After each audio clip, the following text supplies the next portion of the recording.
ምክንያቱም አብ ወልድ መንፈስ ቅዱስ ስንት ናቸው? በመለኮት በስልጣን በእግዚአብሔርነት በአገዛዝ በመሳሰለው ሁሉ አንድ ናቸው። አንድ እግዚአብሔር አንድ አምላክ። ስለዚህ ከአንዱ አማላጅ አንዱ ተማላጅ ሊሆን አይችልም። ኦኬ። ስለዚህ አሁን አማላጅነት የፍጡር ስራ ነው። በመጽሐፍ ቅዱስም እንደምናገኘው እኔ ለምሳሌ ለወዳላን ልጸልይለት ይችላል። ስለዚህ ያኔ እኔ አማላጅ ሆንኩኝ። እግዚአብሔር አብ ወልድ መንፈስ ቅዱስ ወልድ ኢየሱስ አይደለ ተማላጅ ነው። ደግሞ ኦላን ደግሞ የሚማለድለት ይሆናል ማለት ነው። ስለዚህ አማላጅነት ቅጽል ስሙ የሚሰጠው ቀጥታ መለመን መጸለይ ስለሆነ ፍቹ ቅድም እንዳየነው የሚለምን ስለሆነ እንደወረደ የሚሰጠው ለፍጡር ነው፣ የፍጡር ስራ ነው። ምክንያቱም አብ ወልድ መንፈስ ቅዱስማ በራሳቸው አንድ እግዚአብሔር አንድ መለኮት ለምሳሌ ጌታን ስትወስድ ከሶስት አካልና አንድ አካል ኢየሱስን ስትወስድ በራሱ ስልጣን ማድረግ የሚችል ነው። አማላጁ ግን በራሱ ስልጣን ያንን ነገር ማድረግ አይችልም። ስለዚህ ሁሉን ማድረግ ወደሚችለው ወደ እግዚአብሔር የሚለምን ነው። ስለ ጌታችን መድኃኒታችን ኢየሱስ ክርስቶስ ደግሞ የዕብራውያን ምዕራፍ 1 ቁጥር 3 ምን ተብሎ ነው የተጻፈው? ሁሉን በስልጣኑ ቃል እየደገፈ ኃጢአታችንን በራሱ ካነጻ በኋላ በምኑ በራሱ ካነጻ በኋላ በሰማያት በግርማው ቀኝ ተቀመጠ፣ ወደ ቀደመ ክብሩ ተመለሰ። ያነጻን በራሱ ነው። በነገራችን ላይ በአማላጅነት እንደዚህም አይደለም። እውነት ነው። በስጋ ወራት ለቤዛነት ያደረገው አለ። ስለኛ በእኛ ተገብቶ ያደረገው እሱን አንክድም። ከመጸነስ ጀምሮ ሞቶ ተነስቶ እስኪያደርግ ድረስ ያለውን ለመዳናችን እያንዳንዱን የፈጸመውን ነገር ለካሳ እሱን አንክድም። ነገር ግን ባህሪው አድርጎ ልክ እንዳደረገው አድርጎ ወስዶ ግን ቅጽል ስም አድርጎ እሱ አማላጅ ነው ካልከኝ ከማን ነው የሚያማልድ የሚል ጥያቄ ይመጣል። ምክንያቱም አማላጅ ነው ገሌ ካልክ ያ አካል በራሱ ማድረግ አይችልም። ነገር ግን ከሆነ አካል በራሱ ማድረግ ከሚችል ባለስልጣን ከሆነ አካል ይለምንልኛል፣ ያሰጠኛል እያልክ ነው። እንዲህ አይነት ክደት ነው ያለው እነሱ ጋር። ኢቭን ሮሜ 8:34ን በዚህ መንገድ እየፈቱ ብዙ ሰዎች እናንተን አላጋጠመ ይሆናል እንጂ የሚማልደው ብሏል በቃ የሚለምን ነው በቀኝ ቁጭ ብሎ ይለምናል የሚል የወረደ ትምህርት ነው ያላቸው። ስለዚህ በዚህ እንለያለን። እርሱ ክብር ምስጋና ይግባው አምላክ ነው። እኔና በአንድ ነን ያለው እርሱ ነው። ኦኬ። የአብ ያለው ሁሉ የኔ ነው። ሄዱና አሕዛብን ሁሉ በአብ በወልድ በመንፈስ ቅዱስ ስም እያጠመቃችሁ። ምንድን ነው ስም ያለው? ለምን ስሞች አይደለም፣ ስም ስልጣን ነው። አብ ወልድ መንፈስ ቅዱስ አንድ አምላክ አንድ መለኮት ሶስት አካላት አንድ መለኮት እንደሆነ እየነገረን ነው። ስለዚህ አብ የሚያደርገውን ወልድ ያደርገዋል፣ መንፈስ ቅዱስ ያደርገዋል። ስለዚህ ሶስት አምላክ የሆነ ይመስል አንዱ ሌላ አንዱ ሌላ አድርገን አንዱ የሚሰራውን አንዱ የማይሰራው አድርገን አናስቀምጥም። እነሱ ጋር እንዲህ አይነት አለ አናውቀውም። ይሄን አምላክ ነው የምልህ። እሺ ምናልባት ወይ መጨረሻ አድርገው መሰል እንዳላስረዝም። ቀጣይ ደግሞ ቀደም ለምሳሌ ምን ብለኸኛል? ጥምቀቱን አዎ ይቀበላሉ። በእርግጠኝነት የምነግርህ አንተ ወደዛ ስትሄድ አላጠመቁህም። ለምን? ኦርቶዶክስ ትክክል ናት ነው ያሉህ። በቃ ክርስቶስ በጥምቀቱ በኩል የምናገኘው ክርስቶስን አይደለ? ስለዚህ ክርስቶስን አግኝተዋል እዛ እና ያለችህ። እኛ ግን የመካነ ኢየሱስን አንቀበለው። ለምን? አንደኛ ከላይ ለምሳሌ በአጭሩ የዘረዘርኳቸው ክደቶችና አሁን የምናገረው ለምሳሌ ጥምቀቱን እነሱ ኦኬ ጥምቀት የኃጢአት ስርየት ያሰጣል፣ ጥምቀት እንደዚህ አሉ። መልካም ግን ቅዱስ ቁርባንም እንደዛ ይላሉ። እሺ መልካም ግን አጥማቂው ማን ነው? ማን ነው አጥማቂው? አሁን ቅድም እንዳልኩ የመጀመሪያዎቹ ሐዋርያት ናቸው አይደል? ክርስቶስ ሾሞ የሚልካቸው ስልጣን ሰጥቶ። ከዛ በኋላ ደግሞ ሐዋርያት ምንድን ነው ያደረጉት? ኦላን አንዴ እዚህ ጋር ማይከን አንሳልሽ ወንድሜ እንድንግባባ። ያ ሄዱ አጥምቁ አስተምሩት ተብሎ መጀመሪያ የተላኩት ሐዋርያት ናቸው አይደል? ከዛ በኋላ ግን ሐዋርያት ደግሞ ከማለፋቸው በፊት ምን አደረጉ? አስተማሩም ሹመትም ሰጡ አይደለም? አልሾሙ?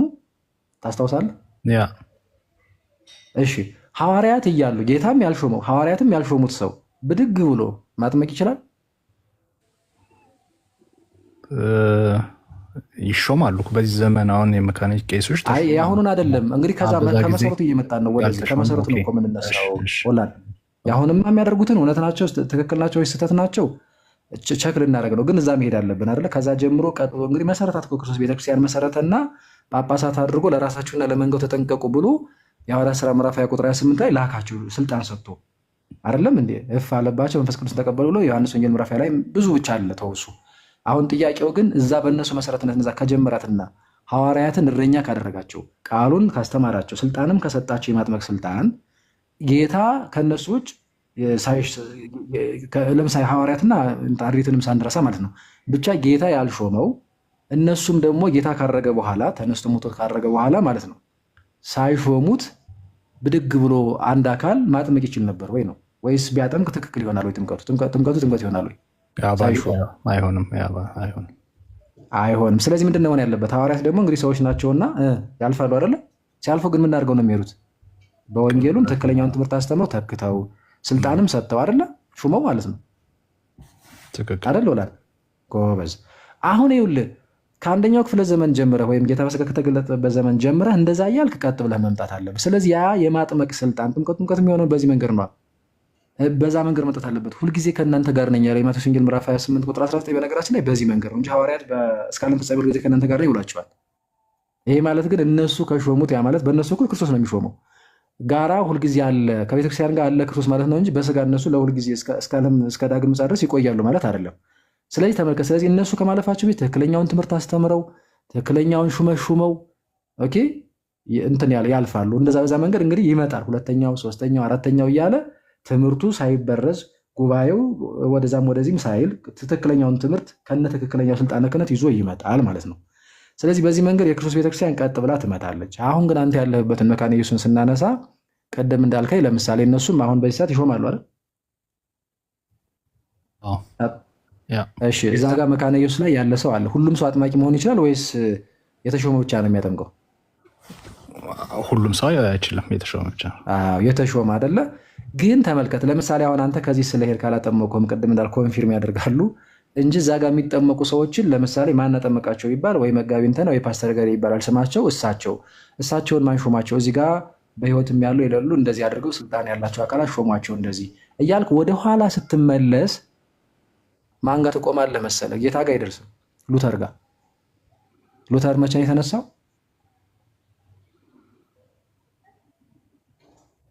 ብዙ 15 17 16ኛው ክፍለ ዘመን አይደለ?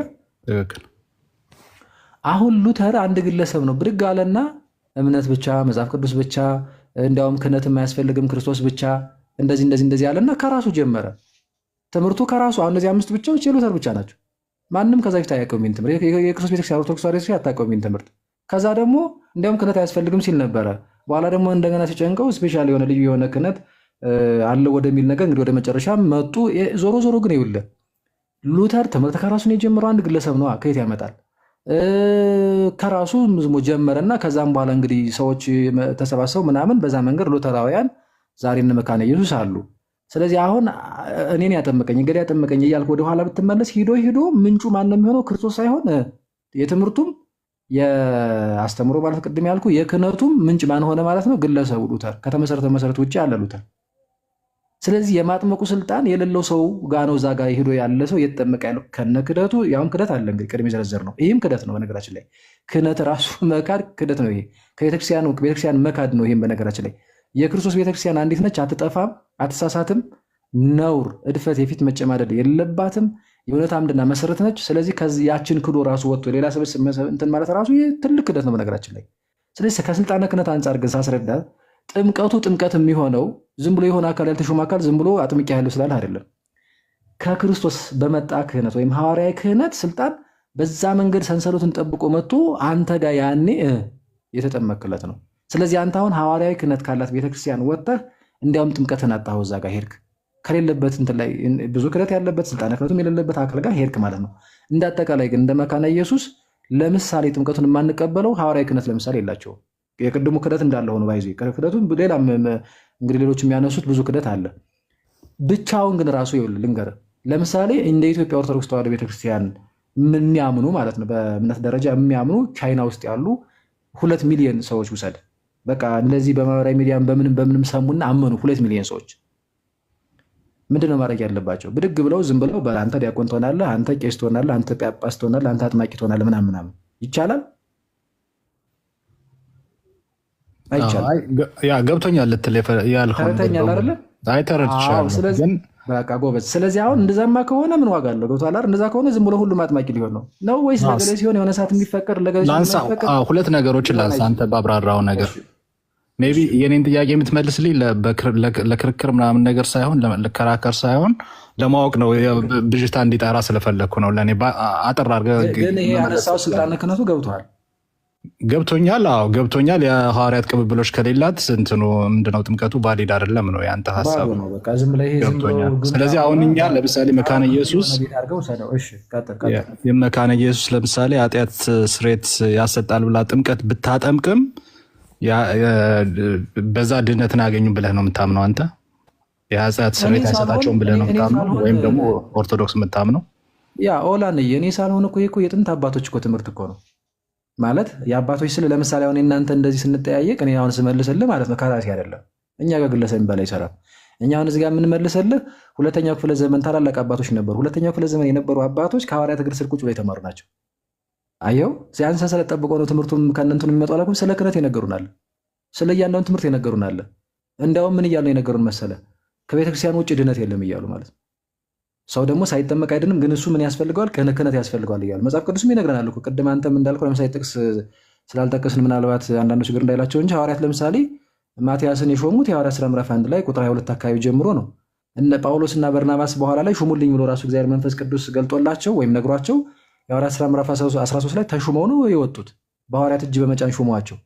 ከዛም በኋላ እነ ቅዱስ ጳውሎስ እነ ቅዱስ ጢሞቴዎስ እነ ቲቶን እንደዚህ እንትን ሲላቸው እንመለከታለን። እንዲያውም ቅዱስ ጢሞቴዎስን ፈጥነ እጅ እንዳጭን እያለ ምንድን ነው ከዚህ የምትረዳው? ፕላስ ደግሞ አትሊስት ወደ ሁለተኛው ክፍለ ዘመን 3-4 እያልክ ስትሄድ ምንድን ነው አባቶች አሉ። ግምት እኮ አይደለም እዚህ ጋር ማወራህ ኦላንዬ። ስለዚህ አይቻልም፣ ፌክ ነው የሚሆነው እንዴ። ምክንያቱም ቅድም አንተ መለስክልኝ የሆነ ዘመን ስለሆነ የሚፈቀድ የሆነ ዘመን ስለሆነ የማይፈቀድ አይደለም። አሁን ዛሬም እንዳልኩ ወደ አንተ ላምጣው ግልጽ እንዲሆን የትኛውም የፕሮቴስታንት ዲኖሚኔሽን ያልተሾመ ሰው አያጠምቅም አሁን ላይ በእነሱም ማለት ነው። ግን ጥያቄው ይህ የስልጣነ ክህነቱ ምንጭ ማን ነው ነው። ዝም ብለህ ብድግ ብለህ በአየር ላይ አይደርስህም። ባይዞ እኛ ጋር ግን ብትመጣ ለምሳሌ መዝሙር ያሬድ ዲያቆን ናቸው። ማን ሾሞት ዲያቆን ብላቸው ብፁዕ አቡነ ገሌ ጳጳሱ ይታወቃሉ። ብፁዕ አቡነ ገሌ ማን ሾሟቸው? ፓትሪያርኩ ከፊቱ ነው፣ በቅዱስ ሲኖዶስ ይታወቃል።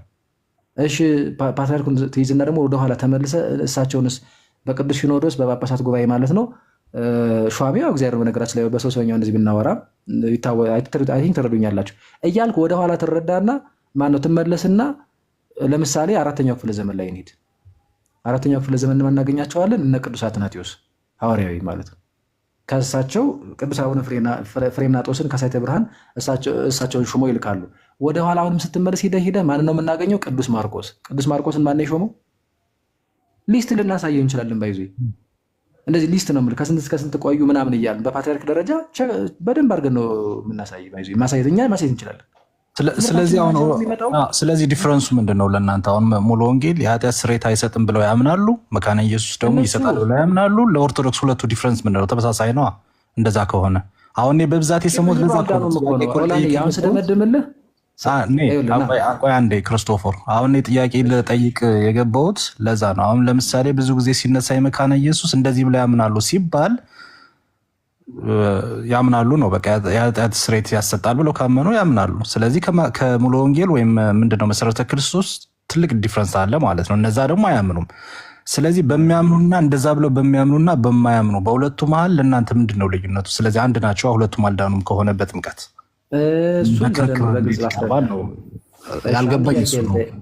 ችግር የለውም። አንድ ጥያቄ ልጠይቅህ። ምንፍቅና ያድናል? ሰው መናፍቅ ሆኖ ይድናል? ወይም ደግሞ ምንፍቅና ስድብ እንዳይመስል በምንፍቅና ይዳናል? አረ ችግር እኔ መናፍቅ ነኝ ብዬ አላምንም። ምንፍቅና ራሱ ምንፍቅና ገላትያ ምዕራፍ 5 ላይ ቅዱስ ጳውሎስ የስጋ ስራ የተገለጠ ነው ብሎ መናፍቅነት ወደ እግዚአብሔር መንግስት እንደማያስገባ ያስቀምጣል። አንዱ ወደ እግዚአብሔር በዚህ ሚላላ አሁን ከፍ ማመን ከሆነ በዚህ ደግሞ ተጨማመሩ ነገሮች አሉ ስለሚባል አንዴ ቆይ አንተ አሁን ተረዳ። ቆይ አንዴ ስማኝ ወንድሜ። ቆይ የጠየኩ ምንድነው የተወሰነ እንትን እንድትል ነው። ስለዚህ አሁን ምንድነው መሰለ ምንፍቅና ያድናል ወይ ብዬ ጠየኩ። ምንፍቅና ማለት ከፍሎ ማመን ነው። በከፊል አምናለው ትላለህ፣ እውነትም ከፍለት አምናለህ። ለምሳሌ አሁን መካነ ኢየሱስ ላይ ጥምቀቱን የኃጢአት ስርየት ያሰጣል እንደዚህ ነው የሚዳንበት ነው ትላለች። ቅድም ግን ደግሞ የነገርኩህ ከላይ ምንፍቅናዎች አሉ፣ ሌሎች ገና ያልጠቀስኩልህ አንድ እሱ ነው። ሁለተኛ ደግሞ የክህነት ምንፍቅና አላት። ለምሳሌ ሰው ያ ማለት ነው የክህነቱን ትክደዋለች። ከተመሰረተው መሰረት ውጭ ገለል ብላ አሁን ቅድም ለምሳሌ እንትን እኮ ጠየቅኩህ እኮ እንዴ ስልጣን የሌለው ሰው ቢያጠምቅ ጥምቀቱ ጥምቀት ተጠመቅ ይባላል ወይ? የኃጢአት ስርየት ታገኛለህ ወይ? እንደዛ ይቻላል ወይ? ወደ አንተ አሁን አምጥቼ ብጠይቅህ ኧረ በፍጹም ነው የምትለው። እኔ ስልጣን የሌለው ሰው እንዴት ነው የምትለው? ስለዚህ አሁን መካነ ኢየሱስ ጋር ግን ከገና ከምንጩ ሉተር ነው። ሉተር ደግሞ ግለሰብ ነው። ትምህርት ከየትም አልተቀበለም፣ ስልጣነ ክህነትም ከየትም አልተቀበለም። ስለዛስ አየው ዛሬ ላይ ተሾመው ምናምን የምትላቸው አካላት ምንጫቸው የት ነው ብለህ ስትሄድ ካልተሾመ አካል ያገኙት ነው። ሰው አገኙም አትለውም ባይዞ ይሄ። ስለዚህ ይሄ የፖለቲካ ፓርቲ አይደለም። ሂዶ ሐዋርያት ጋር ጌታ ጋር መድረስ አለበት። ምክንያቱም እነሱን መሰረት አድርጎ በሉ ሂዶ አጥምቁ አስተምሩ ብሎ ልኳቸው እነሱ የሚያደረጉት በዚህ መንገድ ነው። ቀደም ልነግርህ የነበረው ዛሬ የትኛውም የሙሉ ወንጌል ሂድ መካነ ኢየሱስ እኮ ሳናሾምማ ያልተሾመ እንዴት ያጠምቃል ይሉሃል። መልካም ያልተሾመ አያጠምቅም፣ እንስማማለን። ወደኋላ ግን ስትሄድ ግን ምንጩ የት ነው? ባልተሾመ አይደለም ወይ የተጀመረው ስትል እንዴ? ስለዚህ ዞሮ ዞሮ ባልተሾመ ነው የተጠመቀው ማለት ነው እንጂ የሆነ ሰዓት ላይ ሹመት ዱብ አይልም በአየር ላይ። አንዴ ነው። ሁለተኛ ግን ምንድን ነው የጠየቀኝ? አይ ቢያንስ ጥምቀቱን ትቀበል የለ ቢያንስ ቅዱስ ቁርባን ትቀበል የለ መልካም ነው ይህንን ትቀበላለህ እንዳልኩ፣ ግን ምንፍቅና ነው። አሁን ቅዱስ ጳውሎስም ሲናገር መናፍቅነት አያድንም አለ እንጂ እንደው ከፍ አድርጎ የተቀበለ ወይ ደግሞ እንደው ከፍና ዝቅ የሚለው እሱም ራሱ ሌላ ሚዛን ያስፈልገዋል። እንዲያው ይህን የተቀበለ ይህንን ባይቀበልም ይድናል የምንለው ነገር የለም። የማንደረድርባቸው ነገሮች ላይ እይታ ካልሆነ በስተቀር ድርድር የለውም መጽሐፍ ቅዱስም ማለት ነው። በክርስቶስ ትምህርት ለማይኖር ሰው አምላክ የለውም እያለ ክርስቶስ የመሰረተው መንገድ ይሄ ከሆነና ትምህርቱም ይሄ ከሆነ ጥምቀቱን አምናለሁ እንትኑን አላምንም ብትል ወይም ጥምቀቱና ይህን አምናለሁ ብለህ አይ ቢያንስ ይህን እያመነ እንዴት ብለህ የሆነ ማሻሻያ አታደርግለትም። እና ለእኛ ይኸውልህ ጥምቀቱን ክደውም ይሁን ጥምቀቱን አምነውም ይሁን ሰዎች ኦኬ፣ ይኸውልህ በአንድ በኩል ማለት እንደዚህ ላስቀምጠው፣ ጥምቀቱ ራሱ የሚዳንበት አይደለም የኃጢአት ስርየት አይገኝበትም ማለት ነው የሚሉ አካላት በቃ ኦልሬዲ ጥምቀቱን ራሱ ካዱት። እነዚህ አካላት ሊድኑ አይችሉም። ሁለተኛ ደግሞ ጥምቀቱን አምነውት ሌላ ክደት ደግሞ ካለባቸው እነዚህ አካላት ሊድኑ አይችሉም። ለምሳሌ መካነ ኢየሱስ አንደኛ አጥማቂ ያስፈልገዋል። ጥምቀት ስትል እኮ ከነ አጥማቂ እኮ ነው። ጥምቀቱን ራሱ ጥምቀት ብለህ የምጠራው ትክክለኛ አጥማቂ ጋር ስትጠመቅ ነው እንጂ ለምሳሌ ኦኬ እኔ እዚህ ጋር አለው ብድግ ብዬ እኔ በቃ ምናምን ብዬ እኔ መጥቻ አጠመኩ እንዴ ያለ ስልጣን ተጠመክ ማለት ነው። እኔ ግን አጠመኩ አልኩ አንተም ተጠመክ አልክ ተጠመክ ማለት ነው? አይሆንም። ስለዚህ አየው ስልጣነ ክህነቱ መሰረታዊ ጉዳይ ነው። ሌላ ደግሞ ቅድም የዘረዘርኩልህና ለምሳሌ ከፍ እያልን ስንሄድ እሺ መልካም ስራ ለመዳን ሳይሆን መልካም ስራ መስራት። የዳነ ሰው መልካም ስራ ይሰራል። ለመዳን ግን ያስፈልጋል ይላሉ። ለመዳን መልካም ስራ ኦልሬዲ የዳነ ሰው ነው መልካም ስራ የሚሰራው። እሺ ስለዚህ ለመዳን ትእዛዛቱን መጠበቅ ያው የዳነ ሰው ስራ ነው። መልካም ስራ ትእዛዙን ምንድነው የዳነ ሰው ስራ ነው እንጂ ለመዳን አያስፈልግም አይደለም የሚሉት። አዎ እኮ የዳነ ሰው መልካም ስራ አሁን የዳነ ሰው አሁን ኦላኔ እዚህ ጋር አሁን ኃይለኛ ክደት አለ። እሺ ሌሎችም አሁን ቀስ እያለ እንደዚህ እንትን እያልን ብንሄድ እየዘረዘርን ብንሄድ ብዙ ክደቶች አሉ። በአጠቃላይ የሚያድነው የክርስቶስ ትምህርት ነው እንጂ የግለሰብ ትምህርት አያድንም። ስልጣነ ክህነቷን ግን እንዳትረሳት። አሁን እኛ መካነ ኢየሱስ የእኛን ጥምቀት ትቀበላለች፣ እኛ ግን የሷን የማንቀበለው ለምንድን ነው? ዝም ብሎ ተነስቶ አንድ ዝም ብሎ ምንም ስልጣነ ክህነት የሌለው ሰው ውሃ ስለደፋበት ጥምቀት ነው እንዴት አድርገን ኮንፊርም እናደርጋለን? ፕላስ ደግሞ ክደት አለ፣ የትምህርት ስህተት አለ። በነገራችን ላይ ኦላንዬ 325 ዓመተ ምህረት የተደረገ የኒቅያ ጉባኤ አለ ካወቀው፣ በዓለም አቀፍ ደረጃ ቤተክርስቲያን ያደረገችው። ልደት ካለ ድምፅ አሰማ ወንድሜ፣ እንዳዘረግበን ፈርታ አለው ክሪስ አለ። እሺ ጥሩ አሰምቷል። በሉ አሁን ታብና ኮፕሊንክ እያደረጋችሁ እንትን በሉ ተከታተሉ። ምንድን ነው የምትሉት? አክቹዋሊ ፔንቶች ናቸው ምስ እንደዛ የሚሉት። እሺ ምን እያልኩ ነበር? ኒቅያ ጉባኤን ታውቀዋለህ? ወላ ቁስጥንጥንያንም ታውቀዋለህ?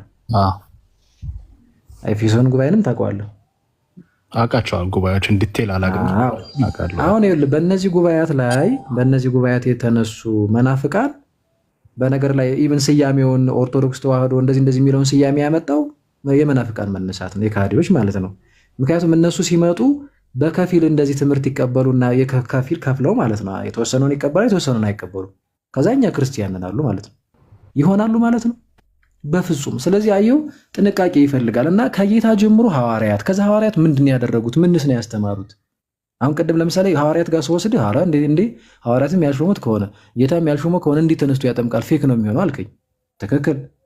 16ኛው ክፍለ ዘመን ከ1600 ዓመታት በኋላ እንደገና አንድ ሰው ተነስቶ በግሉ በቃ እኔም ችግር የለውም በቃ ምን እንደ አጥምቄ ያለው ስላለ ትክክል ይሆናል ማለት ነው? አየው ፌክ ነው የሚሆነው። ደግሞ ትምህርቱንም ስታየው ፌክ ነው። እምነት ብቻ ይልሃል ግን አይልም መጽሐፍ ቅዱስ ብቻ ብሎ የግለሰብ እንትን ያደረገው ባይዚ ኢቭን እነዚህ አጠቃላይ አምስቱም ብቻዎች ምንፍቅና ያለባቸው ናቸው። ስለዚህ ሌላ የፈለኩት ወላኔ የቀድመ ጠየቀኝ ሳሳጠር ቢያንስ እኮ ጥምቀትን እኛ ሆነ አይ ቲንክ እኛ ስንዘለው አይተህ ነው መሰል ቀደመም እንደው አንድ ነው መሰል ምናምን ያልከው አይደለም። ለምን መሰለ? ለምሳሌ ርዕሰ ጉዳያችን ጥምቀት ከሆነ መካነ ኢየሱስ አትሊስት ስለሚቀበሉ እሱን እንዘለዋለን ማለት ነው። አየሁ ለምሳሌ በስላሴ አምናለሁ ብሎ በትክክለኛ እንደምናምነው ሰው ሲመጣ መልካም አደረግ ብለን ወደ አላመነው ፓርት ነው ሌላ ወደ ካዶ ፓርት ነው ለማሳመን የምንሄደው። ስለዚህ አሁን ቅዱስ ቁርባን ላይና ብዙ ጊዜ ጥምቀት ላይ እኛም ከመካነ ኢየሱስ ጋር ሲመጡ ምናምን አይ እናንተማ አትሊስት ይህንን ትቀበላላችሁ ብለን አለፍ ነው ማለት በስልጣነ ክህነትና በሌሎቹ ትምህርቶች ግን አንድ ነን ማለት ግን አይደለም። ግን እንደዘረዘርኩልን ነው ቅድም። ስለዚህ የሆነ ትምህርት ላይ አይነኪ የሆነ የክርስቶስ ትምህርት ላይ ለምሳሌ ምስጢረ ሥላሴ ላይ ቅድም ነገርኩ፣ ቸክ ታደርጋለህ አንተ እሱን። ስልጣነ ክህነቱን ነገርኩ፣ አንተም እሱ ጋር የገባህ ነገር አለ በእርግጠኝነት ቅድም ስላልከኝ። ቅድም አሁን ዘረዘር ዘራት መጠበቅ ስራ ምናምን ስልህም በግልባጭ ነው። እሱን አሁን ሜይ ቢ ቁጭ ብለን አሁን እየተጠያየቅን ምናምን ብናስረዳ ኧረ እንዲህ ይላል አሁን እንደዚህ ማለት ነው እንዲህ ብለህ በእርግጠኝነት ትቀበለዋለህ። የቤተክርስቲያን ትምህርት የኛን ማለት ነው። እነሱ እዛ ጋር ክደት አለባቸው። ሌላም በጣም ያልዘረዘርኳቸው ጉዳዮች አሉ ብዙ፣ እውነት ለመናገር ለማሳጠር እየሞከርኩ ነው። ስለዚህ እነዚህን ምንፍቅናዎች ሰው ተሸክሞ አይሆንም። ቅድም ኢብን ምን አልኩህ አቋርጠኝ ነው እንጂ ቻይና ላይ ለምሳሌ ሄድና አልኩህ የሌላ ሀገር ላይ ኤቲስት የነበሩ ሰዎች ወይም ሌላ ዝም ብለው እንትን የነበሩ ሰዎች አመኑ፣ እንደኛ በትክክል አስተምረናቸው አመኑ፣ በትክክል አመኑ፣ እንደኛ ነው የምልህ። እሺ አመኑ። ከዛስ አሁን እነዚህ ሰዎች ግን ካሳመናቸው በኋላ በቃ ምን አምነናል እናንተን አንፈልግም የምን እዚያው እንሿሿማለን ምናምን ብለው ቢነሱ ማለት ነው ትክክለኛ ይሆናል? አይሆንም። ኢንቫሊድ የሆነ ጥምቀት ኢንቫሊድ የሆነ ቁርባን ነው የሚሆነው። ስልጣን ያስፈልጋል። አየው፣ ምክንያቱም ያችን የክርስቶስን ቤተክርስቲያን እንዲህ መበጠስ አትችልም። ዝም ገንጠል ብለህ ምናምን ገለል ብለህ የራስን ዝም ብለህ እንደ ፖለቲካ ፓርቲ አይቻልም። ቅድም ባስረዳሁ መንገድ ሰንሰለቱን ጠብቆ ነው የሚመጣው። ምክንያቱም የክርስቶስ ቤተክርስቲያን አንድ ነው። ምንጯ ራሱ ክርስቶስ ነው። በሐዋርያት መሰረትነት ላይ መስርቷል። ስልጣነ ክህነት ሰጥቷል። ትምህርት ሰጥቷል። ያንን ይዞ ቀጥ ብሎ መምጣት አለበት። እነሱ በመጡበት መንገድ ነው ስልጣን የሚመጣው። የእነሱ ሐዋርያዊ ክህነት የሌለው ሰው እንዴት ነው አጥማቂ መሆን የሚችለው? ሰው መካነ ኢየሱስ ጋር ስትመጣ አንድም ሰው የለውም። ሉተር ነው መነሻው። ሉተር ጋር ያልቃል፣ ይቆማል እዛ ጋር። ድርቅ ብለህ ዝም ብለህ ያለ ስልጣን ኦኬ ውሃ ደፍተውባል፣ እሱ ግን ጥምቀት ነው ወይ? ኖ ጀስት የሻወር እንደዛ ነው ወንድም አለ። ስለዚህ ክርስቲያኖች ናቸው ብለን እኛ እናምንም ባይዘ ከዚህ የተነሳ ምክንያቱም በትክክለኛ መንገድ ሁሉንም ነገር ማመን ያለበትን ክርስቶስ ያስተማረውን ትምህርት ሐዋርያት የሰበኩትን ትምህርት አምኖ ሳይሸራርፍ በትክክለኛዋ ደግሞ ቤተክርስቲያን ወይም የክርስቲያን አባቶች ተጠምቆ ነው እንጂ ሰው ክርስቲያን የሚባለው እነኝህ ስላለ ብቻ ነው ብለን እኛ እንቀበለው። እነሱ እኛን ይቀበላሉ። እነሱ እኛን ስለተቀበሉ ስላልተቀበሉ እኛ ላይ ምንም የሚያመጣው ለውጥ የለም። እኔ ግን በጣም የማዝነው ምንድን ነው ከዚህ የሚሄዱ ሰዎች ልክ እንዳንተ ወላንዬ፣ እሺ በፍቅር ነው የማወራው።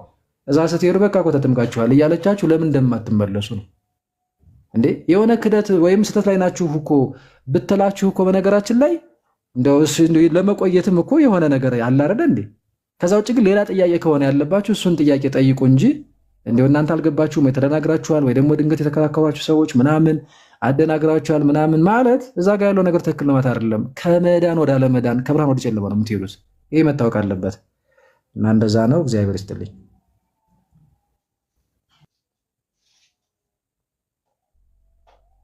መምህር ብሩክ ሰላም ብያለሁ። አውላኔ የገባህ ነገር አለ ወይስ የምጠይቀው አለ? ያጎን ብሩክም ስለመጡ ያብራራሉ። የቃለ ዲያስ ክርስቶፎሮስ በጣም ጥሩ ነበረ፣ ስንሰማችሁ ነበር። ቃለ ሕይወት ያሰማል። አሜን። ደግሞ ሁሉ ሰላም ነው አይደል? ይስፋ እግዚአብሔር ሰላም ይመስገን። አሜን አሜን። አውላንዬ እንዴት ነው የተረዳው አለ ወይ? የምጠይቀው ጠይቅና ዲያቆን ብሩክ ደግሞ ያብራራሉ። አሪፍ አድርገው ያው ጠየቅም የሚጨምሩት ይኖራል። ኦኬ ክርስቶፎሮስ ቴንኪው፣ ገብቶኛል አንተ ያብራራበት መንገድ። ያው እኔም እንትን ላለው ብዙ የሰማሁት ነገርም ስለሆነ ልዩነቱን በደንብ ዲቴይል ማወቅ ስለፈለግኩ ነው። ያው እና በዛኛው እንትን ስህተት የለም ምናምን ብዬ ሳይሆን እንትን ያልኩት ኖርማሊ እሱ ሌላ ጊዜ እጠይቃለሁ ብዬ ነው። በእኛ በኩል ያለውን ነገር ማወቅ ስለፈለግኩ ነው። እናንተ ዲፍረንስ አለ የምትሉትን በእናንተ በኩል ያለውን ሌላ ጊዜ እጠይቃለሁ። ግን አንድ ጥያቄ ልጠይቅ። ሜይ ቢ ሶሻል ሚዲያ ላይ ሲዘዋወር ያየሁት ነው በብዛት ቅድምም አንተ ስላነሳው ከእሱ ጋር አብሮ የሚሄድ ነገር ስለሆነ ስለ ምንድን ነው ይማልዳል ስለሚለው ቅድም አንስተህ ነበር እና በእንትን በፕሮቴስታንት 66 መጽሐፍ ይማልዳል የሚለው ይማልዳል ብሎ ተቀምጧል እና በኦርቶዶክስ ደግሞ 80 አሐዱ መጽሐፍ አዲስ እንትን ባለው አዲስ በመጣውና በፊት በነበረው በኃይለ ሥላሴ ከተሳሳቱ ታርመኛል። እኔ መጽሐፍ ቅዱስ የለኝም። እዚህ ሶሻል ሚዲያ ላይ ሲዘዋወር ያየሁት ይፈርዳል ወደሚል ተቀይሯል። በፊት ይማልዳል ነበር የሚለውና እውነት ከሆነ ለምን ተቀየረ? የትኛው ነው ትክክል? አሁን በዚህኛው 66ቱም እንደዛ ነው የሚለው ይፈርዳል ነው የሚለው። በ81 በኃይለ ሥላሴም ጊዜ በታተመው ይፈርዳል ነው የሚለው። በአሁኑ ደግሞ 81ዱ ይማልዳል ነው የሚለው በሁለቱ። በአሁኑ ደግሞ ይፈርዳል ወደሚል ተቀይሯል። እና ለምን ተቀየረ? ምንድነው እንደዛ የሆነው? ቴንኪው። እሺ ጥሩ። ዲያቆን ብሩክ ይቀጥሉና ከዛ ትንሽ እኔ መጨመር ካለብኝ እጨምራለሁ። ቀጥሉ ዲያቆን።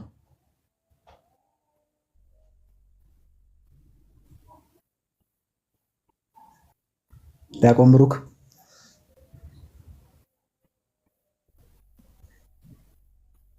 እሺ ሜቢ ኔትወርክ ማስቸግሯቸው ሊሆን ይችላል። ዳር ሀገር መሀል ሀገር የሚባል አለ። ኦላንዬ እኔ እሰማለሁ አይደል? ይሰማል።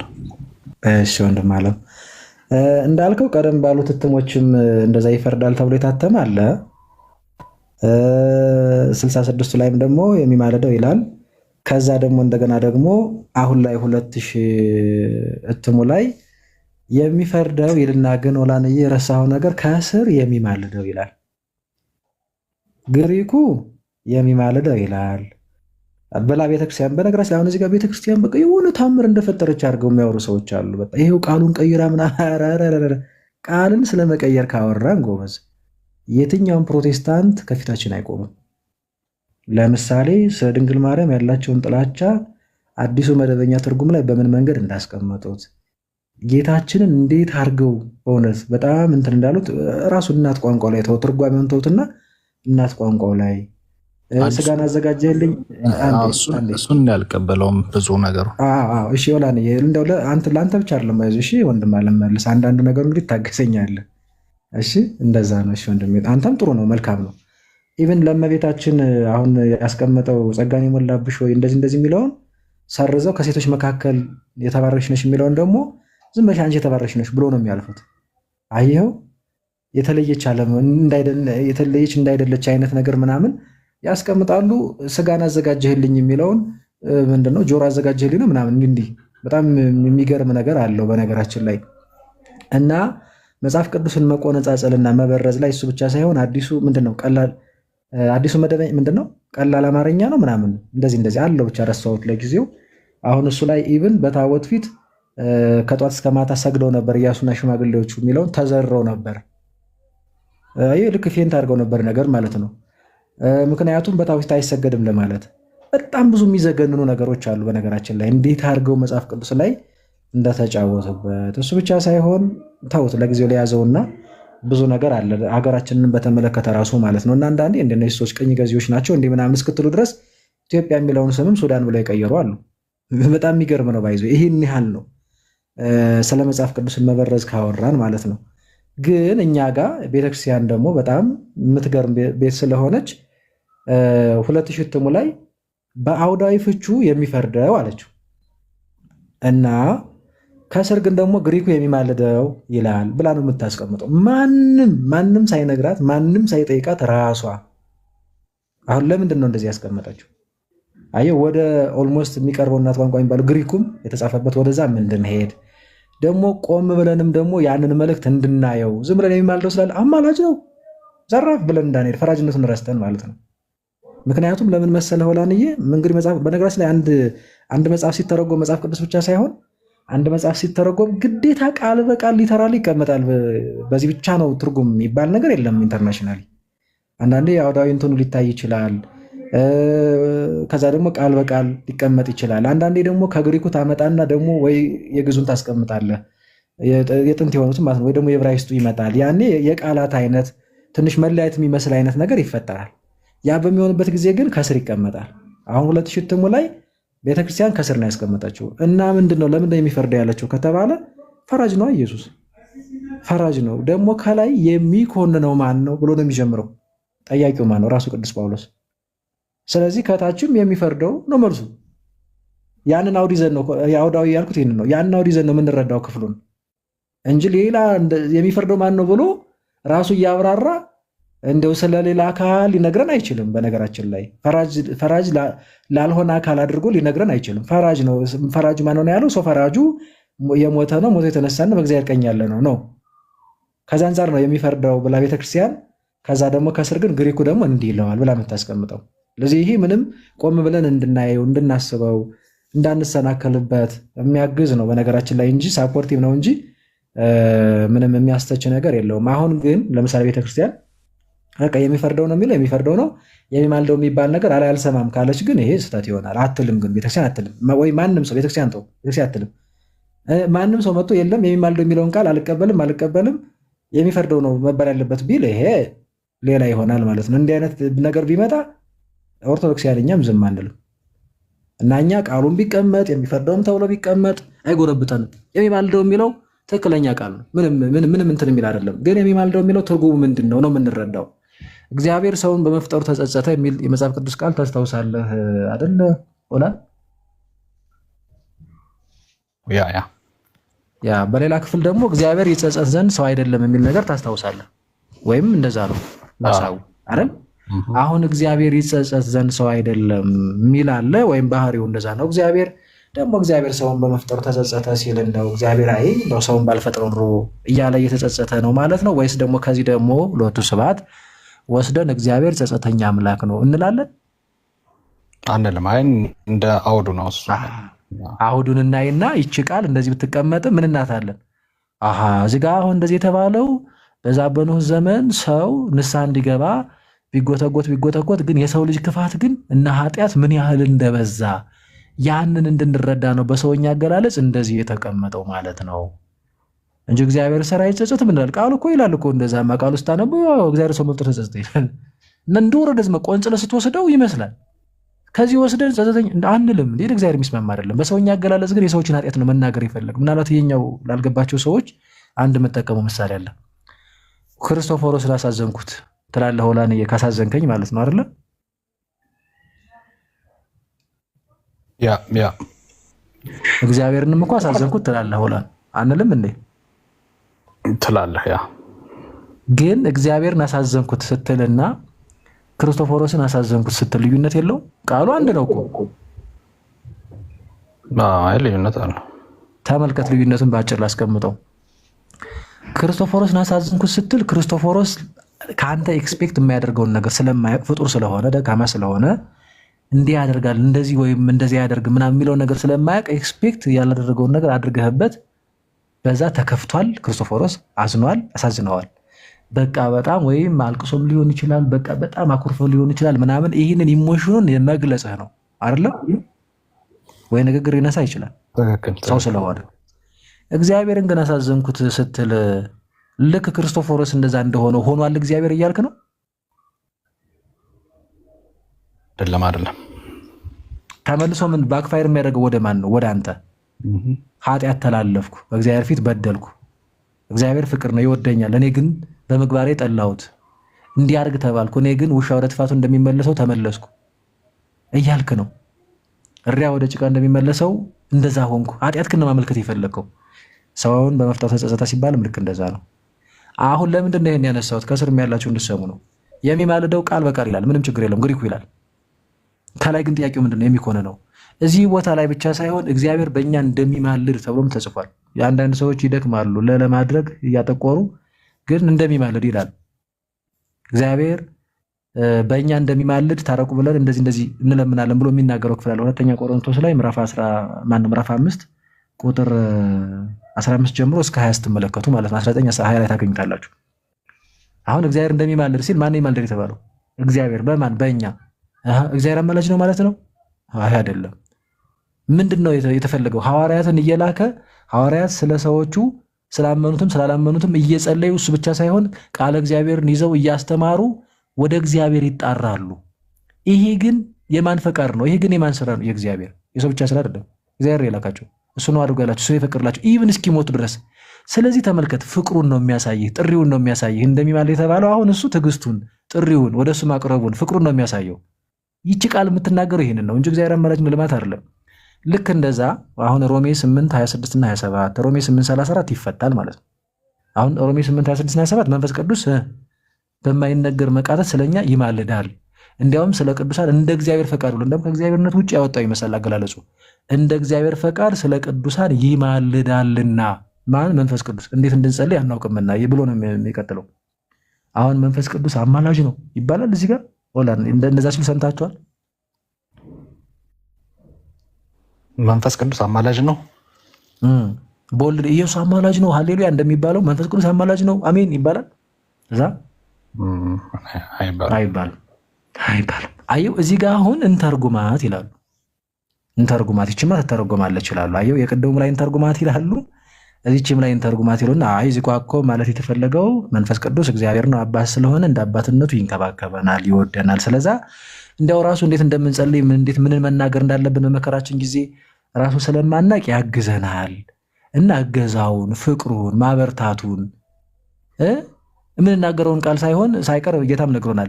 እንደው ይገልጥልናል እንደው ማለት ነው ይህን ፍቅሩን መናገር ነው ብለው ይፈታሉ። እኛ የምንፈታው እንደዚህ ነው።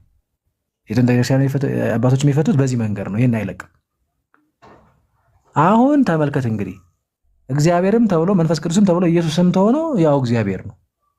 ኢየሱስ ጋር ሲደርስ እላይ የተረጎመ ሰው እንዲያውም በማይነገር መቃተት በብዙ ድካም ማለት እኮ ነው ባይዞ እንደዚህ እንደወረደ ተወሰደ እንደዛ እየተባለ እንግዲህ ትዕግስቱን ፍቅሩና የፍቅሩን እንትን ነው የሚያሳየው ጥልቀት ማለት ነው። እንደዚህ እየተባለ ኦኬ እዚህ ጋር ረረ መተርጎም አለበት ምናምን ብሎ እንደዚህ የተረጎመ ሰው ምን ነው ኢየሱስ ጋር ሲደርስ እንደወረደ ነው ሙጠው አለ። ቃሉ እኮ አንድ እኮ ነው። ቃሉ በግሪኩም ቢታይ ቃሉ በአማርኛም ቢታይ ቃሉ በየትኛውም ቋንቋ ቢታይ አንድ ነው። የተለየ ነገር የለውም። ከሌለው አብና ወልድ አንድ ናቸው አይደሉም? ወላንዬ አብና ወልድ አንድ በምን በስልጣን በመለኮትነት በአካል ሳይሆን በስልጣን በመለኮትነት አንድ ናቸው። በአምላክነት አብና እንትን ኢየሱስና መንፈስ ቅዱስስ በአምላክነት አንድ ናቸው አይደሉም? አንድ ናቸው። አንድ ናቸው። አየሁ። ስለዚህ ለመንፈስ ቅዱስም ተጠቀመው፣ እግዚአብሔር ብሎም ቃልን ተጠቀመው፣ ኢየሱስ ብሎም ተጠቀመው። በአምላክነት አንድ ስለሆኑ ቃሉ አንድ ስለሆነ ፍቺውም ያንን ሳይለቅ ነው የሚፈታው። ስለዚህ የሚባልደው ስላለ ምንደነግጥለት ሳይሆን ከላይ የሚኮነ ነው። ያኮናኙ መጥቶ ሰው ሆኖ የሞተልን የወደደን እኮ ነው። በፍጹም ፍቅሩ ሞት እኮ ነው የወደደን። ስለዚህ የሞተልን ሞቶ አልቀርም የተነሳ አሁን በእግዚአብሔር ቀኝ ያለ በስልጣኑ ማለት ነው እንጂ እግዚአብሔር ቀኝ እናገራለሁ እንዴ? የለውም። አሁን በስልጣኑ ያለ ደግሞ የማይተወን ነው። ያ ማለት የሚወደን ስቲል ስናጠፋም ራሱ የማይተወን አንደኛው ይሄ ነው። ሁለተኛ ግን ጌታ ጋር ትንሽ ለየት የሚያደርገው ቅድም አንተም ማስታረቅ ምናምን ያልካት ፓርታለች። እሷን ነገር ላስቀምጣት። የሚማልደው ሲል ይኸውልህ ክርስቶስ ዕለት ዕለት ሊለምን ዕለት ዕለት ሊጸልይ አይደለም። እንዲያውም እሱም ቃል በቃል ነግሮናል እኮ እኔ በዛን ጊዜ ስሜት ለምናላችሁ እኔ እንዲያውም አደርገዋለሁም ይላል። አብን የምለምን አይምሰላችሁ። ዮሐንስ ወንጌል ምዕራፍ 16 ቁጥር 26 ከስርም ልጽፉ ትችላላችሁ ይላል። ስለዚህ አሁን ክርስቶስ በስጋ ወራት ጸሎትና ምልጃን አቀረበ ተብሎለታል። በእኛ ተገብቶ ለካሳ ለቤዛነት እሱን አንክድም። ገብቷል። ሞተ እያል ኧረ በፍጹም ጸሎት የሚባል የእኛን ጸሎት ስለኛ አላቀረበም ኧረ እንትን የሚባል ምናምን አንልም። እንደውም ክደት ነው የሚሆነው። ባይዘ እሱ በስጋ ወራት ጸሎትና ምልጃን አቀረበ አንድም ምንድነው ለአስተምሮ ፍጹም ሰውን ለመሆኑም ለማጠየቅ የሚለውም ሳይረሳ ማለት ነው። እንደዛ ከሆነ ግን ደግሞ ይኸውልህ አሁን ስለኛ የሚማልደው ታዲያ የሚለው ዕለት ዕለት ማለት የሚማልደው ሲል የሚለምነው ማለት ነው። ግን ዕለት ዕለት የሚለምን ሆኖ ነው አይደለም። እሱ ነግሮናል አልለምንም ብሎ ደግሞስ ምን ቀረ ተፈጸመ ብሎ የለ። ታዲያ ምንድን ነው ካልከኝ በስጋ ወራት ክርስቶስ ከመጸነስ ጀምሮ ሞቶ ተነስቶ አድርጎ ማነው ሞቶ እስከተነሳባት ጊዜ ድረስ የፈጸማት ነገር በሙሉ የትኛውም አካል ቢመጣ ታገለግላለች አታገለግልም? ወይም ፋንክሽን አለች አይደለችም? ሆላኔ ፋንክሽን አለች። ለምሳሌ ሰማይ ጸንቶ እናየዋለን። ሆላን አንድ የማይክን አንሳትና እንድንግባባ ነው። እሺ የምጠይቅህ ብቻ እንደላውራ ሰማይ እንደዚህ ጸንቶ እናየዋለን አይደለም? ፀሐይም በዛ በኩል ትወጣለች፣ በምስራቅ በምዕራብ ትገባለች። ከዋክብት ጨረቃ በአስፈላጊነታቸው ጊዜ ነፋሱ ምኑም እንደዚህ ያው ይታዘዛል አይደለ? ትክክል። ዕለት ዕለት ግን እግዚአብሔር ቃል እየተናገረው ና አንቺ ፀሐይ ውጪ በቆሚ እየተባለች ነው እንዴ? አንዴ በተናገረው ቃል አይደል ሲፈጥረ ያኔ አንዴ አዟታል። በቃ አንዴ በቃሉ ጸንታለች። ሰማዩ ብትለው ምድሩ ብትለው አንዴ በቃሉ ሰማያትና ምድር እንደዛ አይልኩ በቃሉ ጸንተዋል። ስለዚህ ያንን ቃሉን ጠብቀው በቃ ይሽከረከራሉ አይደለም? ይወጣሉ ይገባሉ እንትን ይላል ምናምን እንደዛ ነው የተፈጥሮ። አሁን አንዴ በተናገረው እንደዛ ያደርጋል። ክርስቶስ እሱ እኮ ነው። እሱ ይሄ አምላክ እኮ ነው። አየው መጥቶ ሰው የሆነው። ስለዚህ እሱም አንዴ በስጋ ተገልጦ ያደረጋቸው ነገሮች በሙሉ መስቀል ላይም ሆኖ የሚያደርጉትን አያውቁምና ይቅር በላቸው። ይሄ እኮ ስለኛ ስለአንተ ስለ ወንበዴዎች ስለኛ ስለአንተም እኮ ያቀረበው ጸሎትም እኮ ነው። ግን ደግሞ እንደና እንዳንተ እሱ አምላክ አልሆን ብሎ ሌላ ተቀባይ የሚጠብቅ አይደለም። የእኛን ተገብቶ ቢያቀርብም ግን ደግሞ እሱ ምንድን ነው? አምላክ ነው፣ ራሱ ታራቂ ነው። ነገር ግን እያንዳንዷ ያቀረባት ነገር እያንዳንዷ ስለኛ ብሎ የጾመው ብትል፣ ስለኛ ብሎ የጸለየው ብትል፣ ስለኛ ብሎ ያደረገው ይሄ በስጋ ወራት በቤዛነት ያደረገው ብትል ያኔ አድርጎታል አንዴ። ግን እሱ በፋንክሽን ደረጃ ምንድን ነው? ኦልዌይስ ፋንክሽናል። ተረተኛ ሊችንም ለመግለጽ ነው። ስለዚህ በዚህ መንገድ ነው የሚታው ነው እንጂ ቀጥታ እንደወረደ ወስደን መጠሪያ ልናደርገው ቅድም እግዚአብሔር ሰውን በመፍጠር ዘጸጸተ ስንል ጸጸተኛው እግዚአብሔር እንዳላልነው የሚማልደው ኢየሱስ ሲልህ አማላጁ ኢየሱስ እያልክ አንፈለጥ። የትኛውም ደግሞ ሐዋርያ በቤተክርስቲያን ታሪክም የትኛውም የቤተክርስቲያን አባት ኢየሱስ አማላጅ ነው አሜን እሱ እንደዚህ አላለም። ቅጽል ስም ተደርጎ አይወሰርለትም። የትህትና ስራው ነው። ዝቅ ብሎኛን ያለነበት የቤዛነት ስራው ነው። በዛ መንገድ ነው የሚታየው ነው። መንፈስ ቅዱስንም ቅድም እንግዲህ ለምንድን ነው እንዲህ ኢየሱስን አማላጅ ያሉ ሰዎች ለምን መንፈስ ቅዱስ አማላጅ ለምን ብሎ አይደልቁ? ምክንያት የሚሰጡ ሰው ስላልሆነ ይላሉ። ሰው ሆነ አልሆነ ቃሉን ተጠቅሞት የለ ጉዳዩ እሱ ነው። ሰው ስለመሆን ስላልመሆን አይደለም። ደግሞ ሰው መሆን የሆነበት ምክንያት ሁሌ ለምን ነው እንዴ? አንድ ያደረገው አልበቃ ብሎ ነው እንዴ? ከዛ እኮ የታተመው እኮ በምኑ ነው? በደሙ ነው። አዲስ ኪዳን በደሙ አይደለም እንዴ የጸናው? በልጁ ሞት ታረቀ። ኖርማሊ ይማልዳል የሚለውን ያስታርቃል በሚል አንድ ሰው ከፈታው ዲፍረንስ አለው ከእናንተ ጋር የለውም አይደል? ይለምናል ወደሚለው ከሄደ ነው ችግሩ። አሁን ቃሉን ይማልዳል የሚለው ምን መሰለህ? አሁን ይሄ ኮንሰፕቱ አንድ ጊዜ የፈጸመውን የማስታረቅ ስራና ይሄ ቃሉ ራሱ እንደዛ ነው ብሎ መፍታትና አንድ ጊዜ በስጋ ተገልጦ ያደረገውን የማዳን ስራ የማስታረቅ ስራ ለመግለጽ አንድ ጊዜ ነው ያደረገው። ግን ኦልዌይስ በፋንክሽን ደረጃ ፋንክሽናል ነው። እናም ደግሞ ዛሬ ስንበድል የሚተወን አይደለም፣ ዛሬም ይወደናል። ስለዛ ስለሚወደን ንስሐን ሰጥቶናል። ስለዛ ንስሐ እንገባና ስጋውን በልተን ደሙን ጠጥተን ወደ እሱ እንቀርባለን፣ ይቅር ይለናል። እንዲያውም ዝቅ ብሎ እኮ ክርስቶስ ምን ይላል እንዴ? እንግዲህ አንድ ግማ ከሆነ ከክርስቶስ ፍቅር ማን ይለየናል ይላል። ከላይ ለምን ነው እንደዚህ ያለው? ለምን ነው ከታች ከክርስቶስ ፍቅር ማን ይለየናል ያለ? ላይ ስለ ክርስቶስ ፍቅር ስለነገረን ነው። የሚማልደው የምትለው ቃል ቅድምን ብያለሁ፣ ፍቅሩን ነው የምታሳየው ብያለሁ። አየው። ስለዚህ እንደዚህ ብሎ ከፈታው ጥሩ። ግን አይ እንደዛም ቢሆን አማላጅ ብዬ እጠራዋለሁ ምናምን ካልክ ግን የማይሆን እንትን ውስጥ ነው የሚከተው። አትበለው ነው የምንለው። አማላጅ አንተ መሆን ትችላለህ፣ ፓስተር ይሆናል፣ እኔ መሆን እችላለሁ። ያው በእንትናችን ነው እንጂ ሲጀመር የትኛውም ከኦርቶዶክስ ውጭ አማላጅ ነኝ ቢልህ ልጸልይልህ ቢልህ ምናምን ወደ እግዚአብሔር አይደርስም። እሱ ይታወቃል። ማለትም ሊያስተንትን ሊልህ አይችልም። እንደው በኮንሰፕት ደረጃ የሚማልደው አንዴ በሰራው ስራ ቃሉ ይመስለኝ ቃሉ ነው ያን ያለ እንትን ዲቴል ብዙ። እሱን ግን መጠሪያ አድርጋ አታመጣውም። ለምሳሌ አሁን ክርስቶስ በስጋ ወራት ጸልዋል አይደል? አዎ ጸልዋል። ብቻ ለካሳነት ለቤዛነት ለአርያነትም የጸለየው አለ። ለቤተክርስቲያን ሊቀ ካህናት እንደመሆኑ ለቤተክርስቲያንነት የጸለየው አለ። ለምሳሌ ዮሐንስ ወንጌል ምዕራፍ 17 ግን ጸሎተኛው ኢየሱስ ብለህ ትጠራዋለህ? ሁለቱ ስብሐት እንግዲህ ከስርም ያላችሁ ይቅርታ ትላለህ። እንደዛ አትልም፣ በስጋ ወራት አትልም። ልክ እንደዛ እንደማትለው ሁሉ አማላጁ ኢየሱስ ማለት የለብህም ነው ኮንሰፕቱ። ለምን ደንቃራ እንትን ውስጥ ትገባለህ? አየው። ስለዚህ ቃሉ የተባለበትን እንትን ነው እና ቅድም አይ ቲንክ ከተረዳሃይ ቤተክርስቲያን ያጠፋችው ጥፋት የለም። እዛው አስቀምጠዋለች። ደግሞ የምንፈታው አስታራቂው ኢየሱስ ማለት ትችላለህ። አስታራቂማ ነው። አዎ ግን አስታራቂ ነው ስትል ግን ክርስቶፎሮስ በመጸለይ አይነት መንገድ ምናምን ብለህ ከሆነ የራስህ ትርጉም ሰጥተህ እሱም ድብን ያለ ክደት ይሆናል። ነገር ግን እርሱ ራሱ ምንድን ነው መሰለህ ክርስቶስ መካከለኛ ነው እንለዋለን እኮ አይደለ? አስታራቂ መካከለኛ። አሁን መካከለኛ ማለት እንዴት መሰለህ? ክርስቶስ ይኸውልህ አስታራቂ ብቻ አይደለም። ሰማኝ አውላንዬ አይደለም መካከለኛ ነው፣ አስታራቂ ነው። ቆይ አይደለም እሱ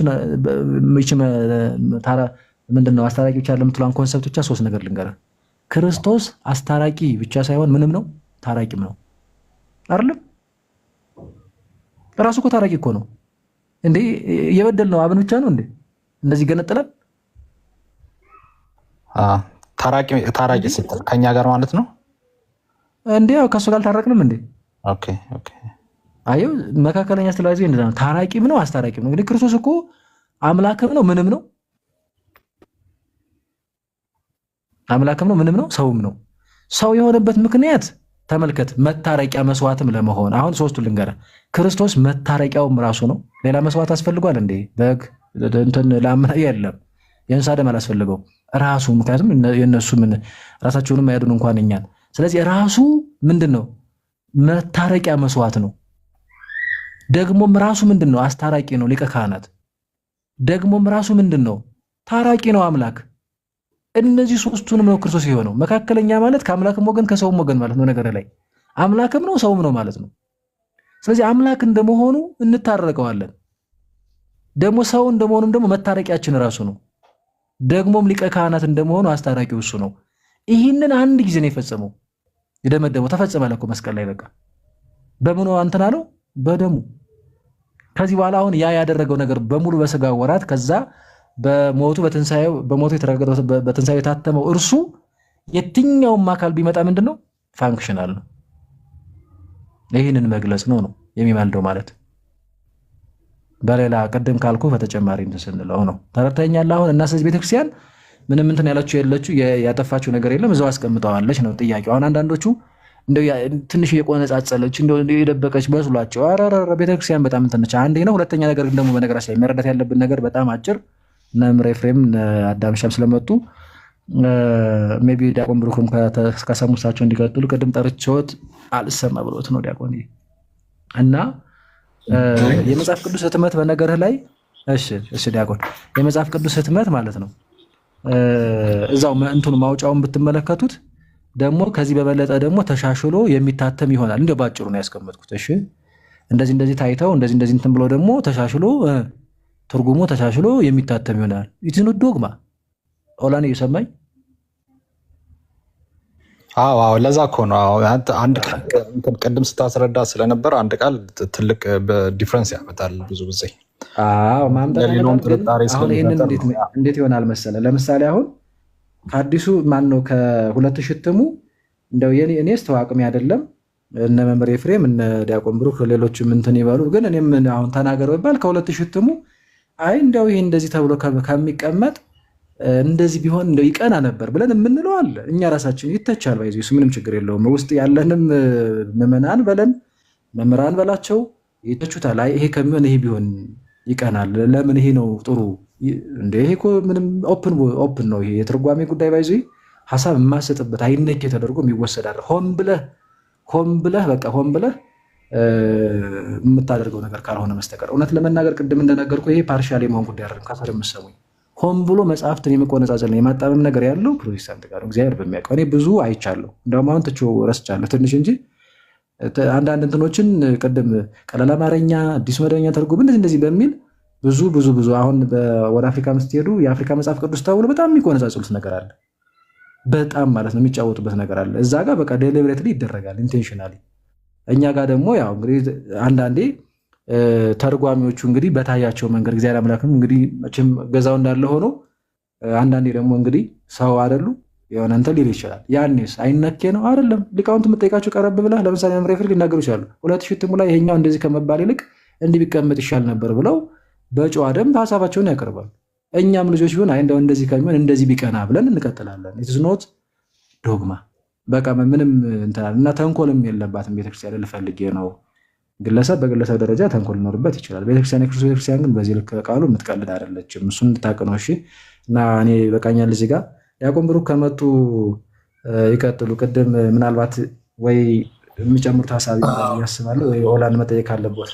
እሺ ቴንኪው። በእርግጥ እንደ አጋጣሚ ድምፁ ተቆራርጦብኝ ነበረ፣ ግን ቢሆንም አንተ ጋር ተግባብታችሁ እየቀጠላችሁ ስለነበረ መቀጠላችሁን ነበር ፈልጌው የነበረው። እኔም ምናልባት አንድ ነገር ነው ልጨምር የምችለው። እኔ አብዛኛው ነገር መሰረታዊ ነገር ተብሏል። እሱ ምንድን ነው አሁን ያማልዳል ወይንም ያስታርቃል ሲሉ ምን እያሉ ነው የሚለውን በተቃራኒው በጥያቄ እንዲገነዘበው ኦላን አንድ ሁለት ጥያቄዎችን ላስቀምጥለት። መልሱን የመመለስ ግዴታ የለበትም፣ ግን ይህን ጥያቄ ማንሳት ወይንም አሁን ክርስቶስ ይማልዳል አሁን ያስታርቃል ሲባል ከነዛኞቹ ወገኖች አንጻር ይህን ቃል ሲጠቀሙ ምን እያሉ ነው ወይንም ምን ያስብላል የሚለውን እንድንረዳው የሚያደርግ ጥያቄ ነው። በመሰረታዊነት የክርስቶስ የሰው ልጅ የማዳን ስራው ቤዛነት፣ መስዋዕትነት ያለበት ነው። የክርስቶስን ማስታረቅ፣ የክርስቶስን ማዳን ከቤዛነቱ ከመስዋዕቱ ለይተን አናየውም። ልክ የክርስቶስን የማዳን ስራውን እንደ ቅዱሳን በጸሎት ብቻ የሚፈጸም አድርገን የምናስበው ከሆነ የክርስቶስ የማዳን ስራ በምላት አልተረዳንም ማለት ነው። የክርስቶስ የማዳን ስራው ቤዛነት፣ መስዋዕትነት ያለበት ነው፣ ከጸሎቱ ጋር ጭምር ማለት ነው። ቅድም ክርስቶፎሮስ በደንብ ነው የገለጸው። ግን እነዛኞቹ ወገኖች አሁን ያማልዳል፣ አሁን ያስታርቃል ሲሉ ምን ጥያቄ እንድናነሳ እንገደዳለን? ክርስቶስ ለመዳናችን ያልፈጸመው ቀሪ ነገር አለ ወይ? ሰው ለመዳን የሚያበቃውን ጸጋ ክርስቶስ ሳይፈጽም አሁን በአብ ቀኝ ሆኖ የሚፈጽመው ቀሪ ጉዳይ አለ ወይ? አንዱ ጥያቄያችን ነው ይሄ። አንዱ ጥያቄያችን ነው።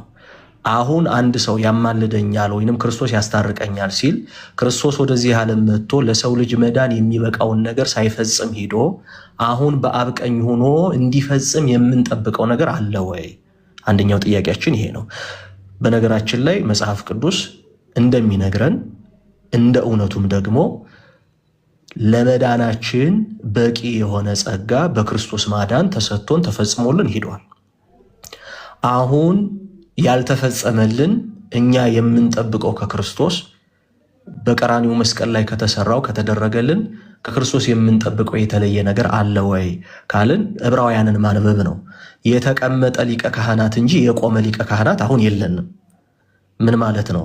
በአብ ቀኝ የተቀመጠ ሊቀ ካህናት ነው ያለን። ሊቀ ካህናት እንደምታውቁት ቆመ ከተባለ አገልግሎት ላይ ነው፣ ተቀመጠ ከተባለ ግን አገልግሎቱን ፈጽመዋል ማለት ነው። ስለዚህ አንድ ሰው አሁን ክርስቶስ ያማልደኛል፣ አሁን ያስታርቀኛል ሲል ምን እያለ ነው የሚለውን ጥያቄ የመጀመሪያው ይህን ጥያቄ በመጠየቅ ጥያቄው ወይንም ንግግሩ ልክ እንዳልሆነ እንድንረዳ ያደርገናል። የመጀመሪያው ይሄ ነው። ሁለተኛው ክርስቶስ በመስቀል ላይ የፈጸመው የማዳን ስራው ፍጹም አይደለም ወይ? ዕለት ዕለት የሚጨመርበት፣ ዕለት ዕለት የሚከለስ፣ በዘመናት ሂደት በአብ ፊት የቀረበው መስዋዕት ውስንነት ኑሮበት አሁንም ደግሞ ክርስቶስ የሚጨምርበት ሌላ ነገር አለ ወይ? የክርስቶስ መስዋዕት ፍጹም አይደለም ወይ? አንድ ጊዜ ቀራንዮ ላይ የተቆረሰው ስጋው የፈሰሰው ደሙ በቤዛነቱ የፈጸመው የማዳን ስራ ፍጹም አይደለም ወይ የሚል ጥያቄ ያስነሳል። ኦኬ፣ ፍጹም ነው የሚሉን ከሆነ መስዋዕቱ ፍጹም ከሆነ አንድ ጊዜ እግዚአብሔር የተቀበለው መስዋዕት ከሆነ አሁን ከክርስቶስ የምንጠብቀው ነገር ምንድን ነው? ይሄ ሁለተኛው ነው። ሶስተኛው ጥያቄያችን ምን ይሆናል? ክርስቶስ በዕለተ ዓርብ ከ2000 ዓመት በፊት የፈጸመው የማዳን ስራ የሚመለከተው ክርስቶስ የማዳን ስራውን በፈጸመበት ጊዜ ብቻ ለነበሩ ሰዎች ነው ወይ? ወደኋላ ወደ ጥንተ ፍጥረት ተመልሰን አዳምን፣ ወደፊት ደግሞ ሄደን እስከ ምጽአተ ክርስቶስ የሚነሱ ደቂቅ አዳምን የሚመለከት ለነሱም የሚበቃ አንድ ጊዜ የተሰዋ ግን ለሁል ጊዜ የሆነ አንድን መስዋዕትን ያቀረበው ያ መስዋዕት ግን ወደኋላ በጥንተ ተፈጥሮ የምናውቀውን ቀዳማዊውን አዳምን ወደፊት ደግሞ እስከ ምጽአት ድረስ እስከ ደቂቅ አዳም ለነሱ ሁሉ የተፈጸመ እስከሆነ ድረስ አሁን ሰዎች ባመኑ ጊዜ ወይንም በወደቁ ጊዜ አሁን አዲስ መስዋዕት የሚቀርብበት አሁን ሌላ የማዳን ጸጋ የምንቀበልበት መንገድ አይኖርም ማለት ነው። እነዚህ ነገሮች ከተረዳናቸው ቃላቱን ብቻ ሳይሆን ከቃላቱ ጀርባ ያለውን መንፈሳዊ ትርጉም ለመረዳት ነው የምንጥረው እንጂ አንደክምም። ምን ለማለት ፈልጌ ነው? ለምሳሌ ቅድም ክርስቶፎሮስ በደንብ ነው በሰፊው ሲያስረዳ የነበረው። እዚህ ሮሜ ላይ ቃላትን ብቻ መሰረት አድርገን የምንሄድ ከሆነ አንዳንድ ጊዜ አብን ቁጡ የማይራራ አድርገው የሚገልጡ የሚመስሉ ቃላት አሉ። ለምሳሌ እዛው ሮሜ ላይ ሐዋርያው ቅዱስ ጳውሎስ በረከቱ ሁላችን ላይ ድረሰንና ለልጁ እንኳ ያልራራ ስለ ሁላችን ቤዛ አድርጎ አሳልፎ የሰጠው ይላል። ቁጥር 32 ላይ ለልጁስ እንኳ አልራራም ስለ ሁላችን ቤዛ አድርጎ አሳልፎ ሰጠው። ስለዚህ ክርስቶስ በቀራንዮ ያደረገው ያ መስዋዕት ስለ ሁላችን የሆነ ነው። እዚህ እንድትረዳ የፈለግኩት ግን ስለ ልጁ እንኳ ያራራ የሚለው ቃል አብን ቁጡ ጨካኝ፣ ለልጁ የማይራራ አድርገን እንረዳ እንደዛ። ኦኬ፣ ከቃላት ጀርባ ያለውን የአውዱን ሙሉ መንፈስ ሙሉ ትምህርቱን እንጂ ቃላትን ብቻ ይዘን ቴዎሎጂ ወይንም ነገረ መለኮት አንመሰርትም ማለት ነውና ይሄንን እነዚህን ጥያቄዎች መሰረት በማድረግ መገንዘብ ያስፈልጋል። ግን ቃሉ የተባለ ነው፣ የምንሸሸውም የምንጠላውም አይደለም። ለምን ተባለ የሚለው ግን ከጥንት አበው ቤተክርስቲያን ትምህርት ከመጽሐፍ ቅዱስ የሙሉ አውድ ትምህርት መረዳት በጣም መሰረታዊ ነው። ክርስቶስ ለኛ ያለው ፍቅር እስከ ቀራንዮ ብቻ የደረሰ ከዛ በኋላ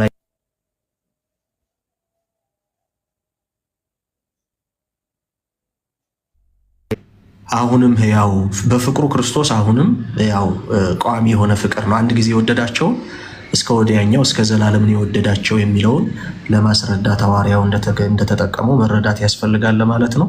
አመሰግናለሁ።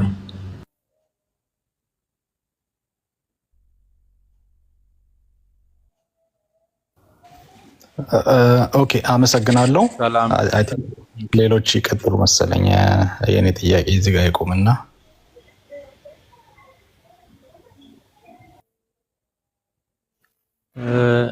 መናገር እችላለሁ፣ መጠየቅ ማለት ነው። አይ ቆይ ፍሪደም፣ እስቲ ምናልባትን መምሬ ፍሬም አዳምሻ እንኳን ደህና መጣ። የሚቀጥሉት ነገር ካለ መምሬ ፍሬም እንዴት አሉ? የሚቀጥሉት ነገር ካለ ሜቢ የሆነ የምጨምሩት እንደዛ። እግዚአብሔር ይመስገን። ደህና ናችሁ? እንደምን ቆያችሁ? ሁላችሁ ክርስቶፎር ቅድም አልተገናኘንም። አዳም ደህና ናችሁ ወይ? ሁላችሁን ብያለሁ። አይ የሚጨመር ነገር የለውም። አንድ ጊዜ ለሁል ጊዜ ነው የቤተ ክርስቲያን ትምህርቷ በነገረ ክርስቶስ። አንድ ጊዜ ያደረገው በመስቀል ላይ የማዳን ስራው እሱ ለሁል ጊዜ ያገለግላል። አስታርቆናል። ያስታረቀን ከባሕርይ አባቱ ከአብ ከባሕርይ ሕይወቱ ከመንፈስ ቅዱስና ከራሱ ጋር አስታርቆናል ነው። አስታራቂው እግዚአብሔር ወልድ ነው። መታረቂያው የእግዚአብሔር ወልድ የአካላዊ ቃል ስግው መሆን ወይም ስግው የሆነበት መለኮት የተዋሃደው ስጋ ነው። ያ አንድ ጊዜ የሆነው ለዘላለም ለሁል ጊዜ የሚሆን ነው። ለሁል ጊዜ የሚሆን ነው ማለት በሌላ ቋንቋ የሆነ ሲያልቅብን ምን ሞላው ጂኒተር ሳይሆን ዘላለማዊ የማይጠፋ መብራትን የተከለልን የቤተክርስቲያን አስተምህሮ ያ ነው። ማስታረቅን ራሱ አንድ ጊዜ ለሁል ጊዜ ብላ ነው የምትጠራው የምትሰይመው እንጂ በየቀኑ መውደቅ መነሳት ያለበት አይደለም የሚለው በደንብ ተገልጿልና እሱን መያዝ ነው። በተለይ የኛ ቤተክርስቲያን እንደሱ ብትል እንኳን ትንሽ የሚያስኬድ የሚመስል ነገር አለው። ለምን ካላችሁኝ ድነናል፣ እየዳንን ነው፣ እንድናለን ብላ የምታምን ቤተክርስቲያን ናት። ፍጹም ድነናል ለሚል ሰው ግን ነገ ያማልደናል ብሎ ማመን ይሄ ነገር ድህነትን ከማፋለሱን ባሻገር እምነታቸውን በራሱ ፍርስ የሚያደርግ ሐሳብ ስለሆነ ማስተዋል ይጠይቃል የሚለው በጽኑ ተነስተዋል። ቃለ ሕይወት ያሰማልን። በጣም ድንቅ ነው። ተጨማሪ ጥያቄ ማብራሪያ ሲኖር እንሄድበታለን። ነገረ ክርስቶስን በተመለከተ ያልገባቸው ሰዎች ካሉ በደንብ ማየት እንችላለን።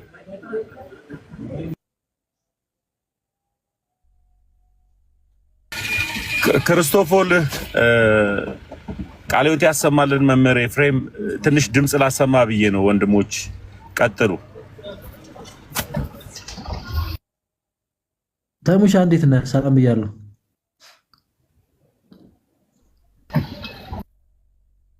ዲያቆን እግዚአብሔር ይመስገን። ቀጥሉ። እሺ ልደት ተካ ማለት ነው ሰው። ዲያቆን ብሩክ ጨርሳችኋል እንዴ? ቅድም ዘወር ብዬ ነበር ትንሽ። አዎ አንድ ጥያቄ ተጨማሪ እታች ኮመንት ላይ አንድ እያየው ነበረ። ዜዶ መሰለኝ ክርስቶስ ፍጹም ሰው አይደለም እያላችሁ ነው ወይ ወይንስ ፍጹም ሰውነቱን ትቶታል እያላችሁ ነው ወይ የሚል ጥያቄ እያነሳ ነበር። ይሄን ለምን እንዳነሳው ይገባኛል። ክርስቶስ በስጋው ወራት አማልዷል ወይንም አስታርቋል የሚለውን ሐሳብ ከተዋችሁት አሁን ያለውን ፍጹም ሰውነቱን ትታችሁታል ለማለት የተጠቀመው ይመስለኛል። እሱን ለመረዳት ግን እሱ መኖር ይኖርበት ይሆናል። ከቻለ ታስገቡታላችሁ። እኔ ግን አንድ ጥያቄ አለኝ።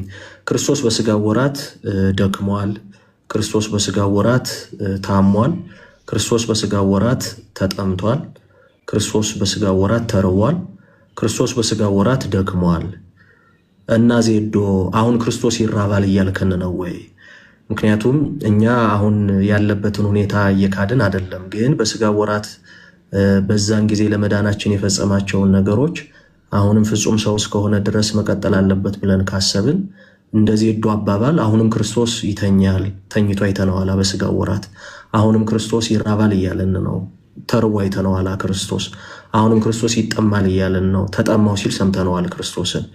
ስለዚህ ዜዶ አሁንም ክርስቶስ ይሄ ይሆናል እያልከን ነው ወይ የሚለውን ጥያቄ ወደ እርሱ መልሰን በጥያቄ እናዞርለታለን።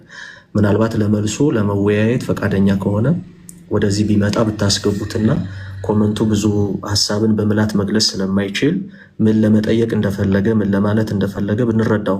ይሄ ልል የተገደድኩት ለምንድን ነው? ኮሜንቱን በጣም ተደጋጋሚ እያየሁት ስለነበረ ነው። እና ቀጥሎ ክርስቶፎርስ፣ እኔ ጨርሻለሁ ቅድም የጀመርኩት። መልካም እሺ፣ አዳም ሰላም በለና። መምህር ኤፍሬም ሰላም እንደምን አሉ? ይፍቱኝ ይባርኩኝ። ክርስቶፎሮስ፣ መምህራኖች፣ ወንድሞቼ ሁላችሁም እንኳን ሰላም ቆያችሁኝ። እግዚአብሔር አምላክ ያክብርልኝ። አረ ይፍቱኝ ይባርኩኝ። እንዴ አንተ አልሰማንም ማለት ነው ወይስ እንዴት ነው? ይፍቱኝ ይባርኩኝ ይላል እንዴ? ሌላ ድንገት የገባ ቄስ ካለ ብለን እኮ ተቸገርን። በዚያ ፍታቱን ለካህናት ሰጠናል። ለእኛ ግድ የለም። አይ በዚያው እግረ መንገድ ግን አሁን ዲያቆን ብሩክ ያነሳው ላይ እንዲሰመርበት የምፈልገው አንድ አብይ ጉዳይ እስመ ክርስቶስ ፍጡር ወኢ ፍጡር ሀብሩ ባህዱ ህላውያት የሚል ቃል እያነሳ ነበረና የተፈጠረ ስጋና ያልተፈጠረ መለኮት የተፈጠረ ያልተፈጠረ መለኮት ሀብሩ ባህዱ ህላውያት በአንድ ህልውና ኖሩ ማለት በአንድ ባሕርይ ኖሩ ማለት ነው። በአንድ ባሕርይ ኖሩ ማለት ነው። ያ በመዋዕለ ሥጋዌ የተፈጸመ ነውና መዋዕለ ሥጋዌ የተፈጸመ ነው ማለት ስጋን በምድር ላይ የነበረበትን ሊሰራ ያሰበውን ሰርቶ እንደ እባብ ሸንኮፍ ጥሎት ሄደ እያልን አይደለም። የቤተክርስቲያኗ አስተምህሮ እሱ አይደለም። ያን ስጋ ያለ ውላጤ እንበለ ሚጠት በተዋህዶ ተዋህዶታልና ዳግም በራሱ ለፍርድ ሲመጣ የሚመጣው ያ ስጋ ነው። ግርማ መለኮት አለው እንጂ ዳሩ ግን 3 ክንድ ከስንዝርነቱን ለቆ የሚመጣ አይደለም። በመዋዕለ ሥጋዌ የነበረው ያ ከድንግል የነሳው 3 ዓመት ከ3 ወር የተመላለሰው ስጋ 3 ዓመት ከ3 ማለት 33 ዓመት ከ3 ወር የተመላለሰው ስጋ የሚመጣው እሱ ስጋ ነውና ምኑን አልካድንም ማለት ነው።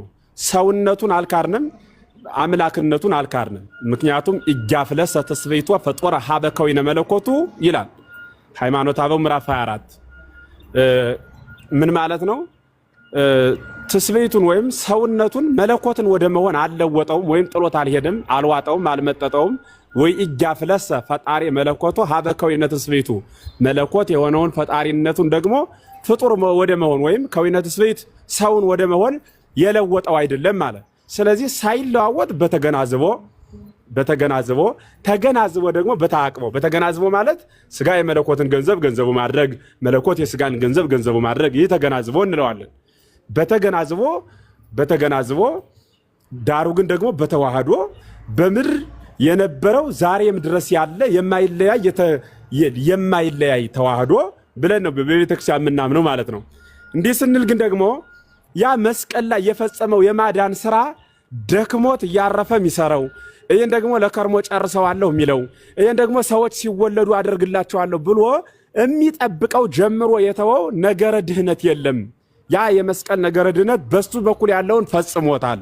እየዳነ ነው የምንለው የክርስቶስ ወደኛ እየመጣ እየደረሰልን ነው እያልን አይደለም። እየዳን ነው የምንለው ምን ማለታችን ነው? እኛን ነው። አለመዳንም መብት አለን። በነገራችን ላይ ክርስቶስ አስገድዶ የሚያድን አምላክ አይደለም። ነፃ ፈቃድ የሚባለው የተሰጠን እሱ ነው። ከፍጥረታት እንለያለን ስንል ሰው የሚባለው ነፃ ፈቃድ ተሰጥቶታል። ያ ነፃ ፈቃድ ምንድን ነው ከተባለ የመዳንም ያለመዳንም መብት አለው። አንትሙኑ ትፈቅዱኑ ትሁሩ ሲል አልሰማችሁትም? ስጋዬን የበላ ደሜን የጠጣ የዘላለም ሕይወት አለው ብሎ ሲናገር ብንካፈለው የስጋው ለስንት ሰው ይደርሳል? ምን ማለት ፈልጎ ነው ብለው ወአሃዙ ይሰረቁ ይላል። አይሁድ እያጉረመረሙ ሹልክ እያሉ አለቁ ይላል። እንዲህ በሚሆንበት ጊዜ ግን ያኔ ሐዋርያት ወደ ኋላ ቀሩና ይሄ ነገር ግን እንዴት ነው ብለው እንዳይሁድ እነሱም ተጠራጥረው ጥያቄ ጠየቁት። አንትሙኑ ትፈቅዱኑ ትሁሩ አላቸው። እንደሄዱት እንዳይሁድ እናንተም ልትሄዱ ትወዳላችሁ እንዴ አላቸው። ምክንያቱም ዛሬ ዘመዶቻችን ስጋዬን የበላ ደሜን የጠጣ የዘላለም ሕይወት አለው ብሏል ጌታ ስንላቸው እንዴት ምሳሌያዊ ነው እንጂ አማናዊ ሊሆን አይችልም ብለው እንደሚከራከሩን ያኔ የነበሩትም ይህን ጥያቄ አንስተው ነበረ። ሂዱ ነው ያላቸው። መሄድ ከፈለጋችሁ ሂዱ ዘቃለ ሕይወት ብከ አንተ የሕይወት ቃል አለ ወደ የት እንሄዳለን ብለው ግን ከእርሱ ጋር አብረው ኑረዋል ነው። አሁን የፈለግኩት ሀሳብ ምንድነው? ያን አብይ የሆነ ተዋህዶ ያን የተገመደ የማይፈታ ያን ታላቅ የሆነ ተዋህዶ የሰው ልጆች ድህነት ምክንያት የሆነው ተዋህዶ ሰው የበደለው በሰውነት ባህሪው ነውና አምላክ ደግሞ የሰውን ባህሪ አድርጎ የሰውን በደል ካሳክሷልና ያን ካሳ የካሰውን እግዚአብሔር ዛሬ ላይ አያማልድም ካላችሁ ስብዕናውን ትቶታል ወይ? የመለኮትን ገንዘቡ አድርጎት የማዳን ስራውን ጨርሷል ነው። የማዳን ስራውን ጨርሷል ማለት ምን ማለት ነው? በዕለት ዕለት በመስቀል የሚሰቀል አምላክ የለንም። አንድ የተሰቅሎ እዱ መዝራእቱ ለአብ የሚባለው ማለት ነው ኃያል ክንድ ያለው አንዴ ሞትን አድቆ ሰብሮ ገሎታል። ዕለት የሚገለው ሞት የለም። ሞት ራሱ ሙቷል፣ ጥርሱም ወልቋል፣ አንደበቱም ተዘግቷል። ሞትን የገደለው በሞቱ እርሱ ክርስቶስ ነው። ያ በሞቱ የገደለው ሞት ዳግም ህልውና ትንሣኤ የለውም። ከሌለው ዳግም ይገለው ዘንድ የሚመጣ አምላክ የለንም። ስለዚህ ለሌሎችም ትምህርት እንዲሆን ማለት ነው። ስብዕናውን ሰውነቱን እየካድ ነው አይደለም። ዕለት ካስታረቀንማ አንዴ መጨረስ አቅቶት ነው ወይ የሚያሰኝ ጥያቄ ያመጣል። በተለይ ለፕሮቴስታንቱ ጥያቄ አይመችም። ቅድም እንዳልኳችሁ አይመችም። ለምንድን ነው የማይመቸው? በፕሮቴስታንቱ ዓለም ካላችሁ ድነናል ብለዋል እኮ ኦልሬዲ ጨርሰዋል። ምን ሊያደርግላቸው ነው? ዕለት የሚያድናቸው በተለይ ለነሱ ነው ማለት በተለየ እኛን ቅድም እንደነገርኳቸው አውዱን ጠብቆ መያዝ ነው። እግዚአብሔር ይስጥልኝ።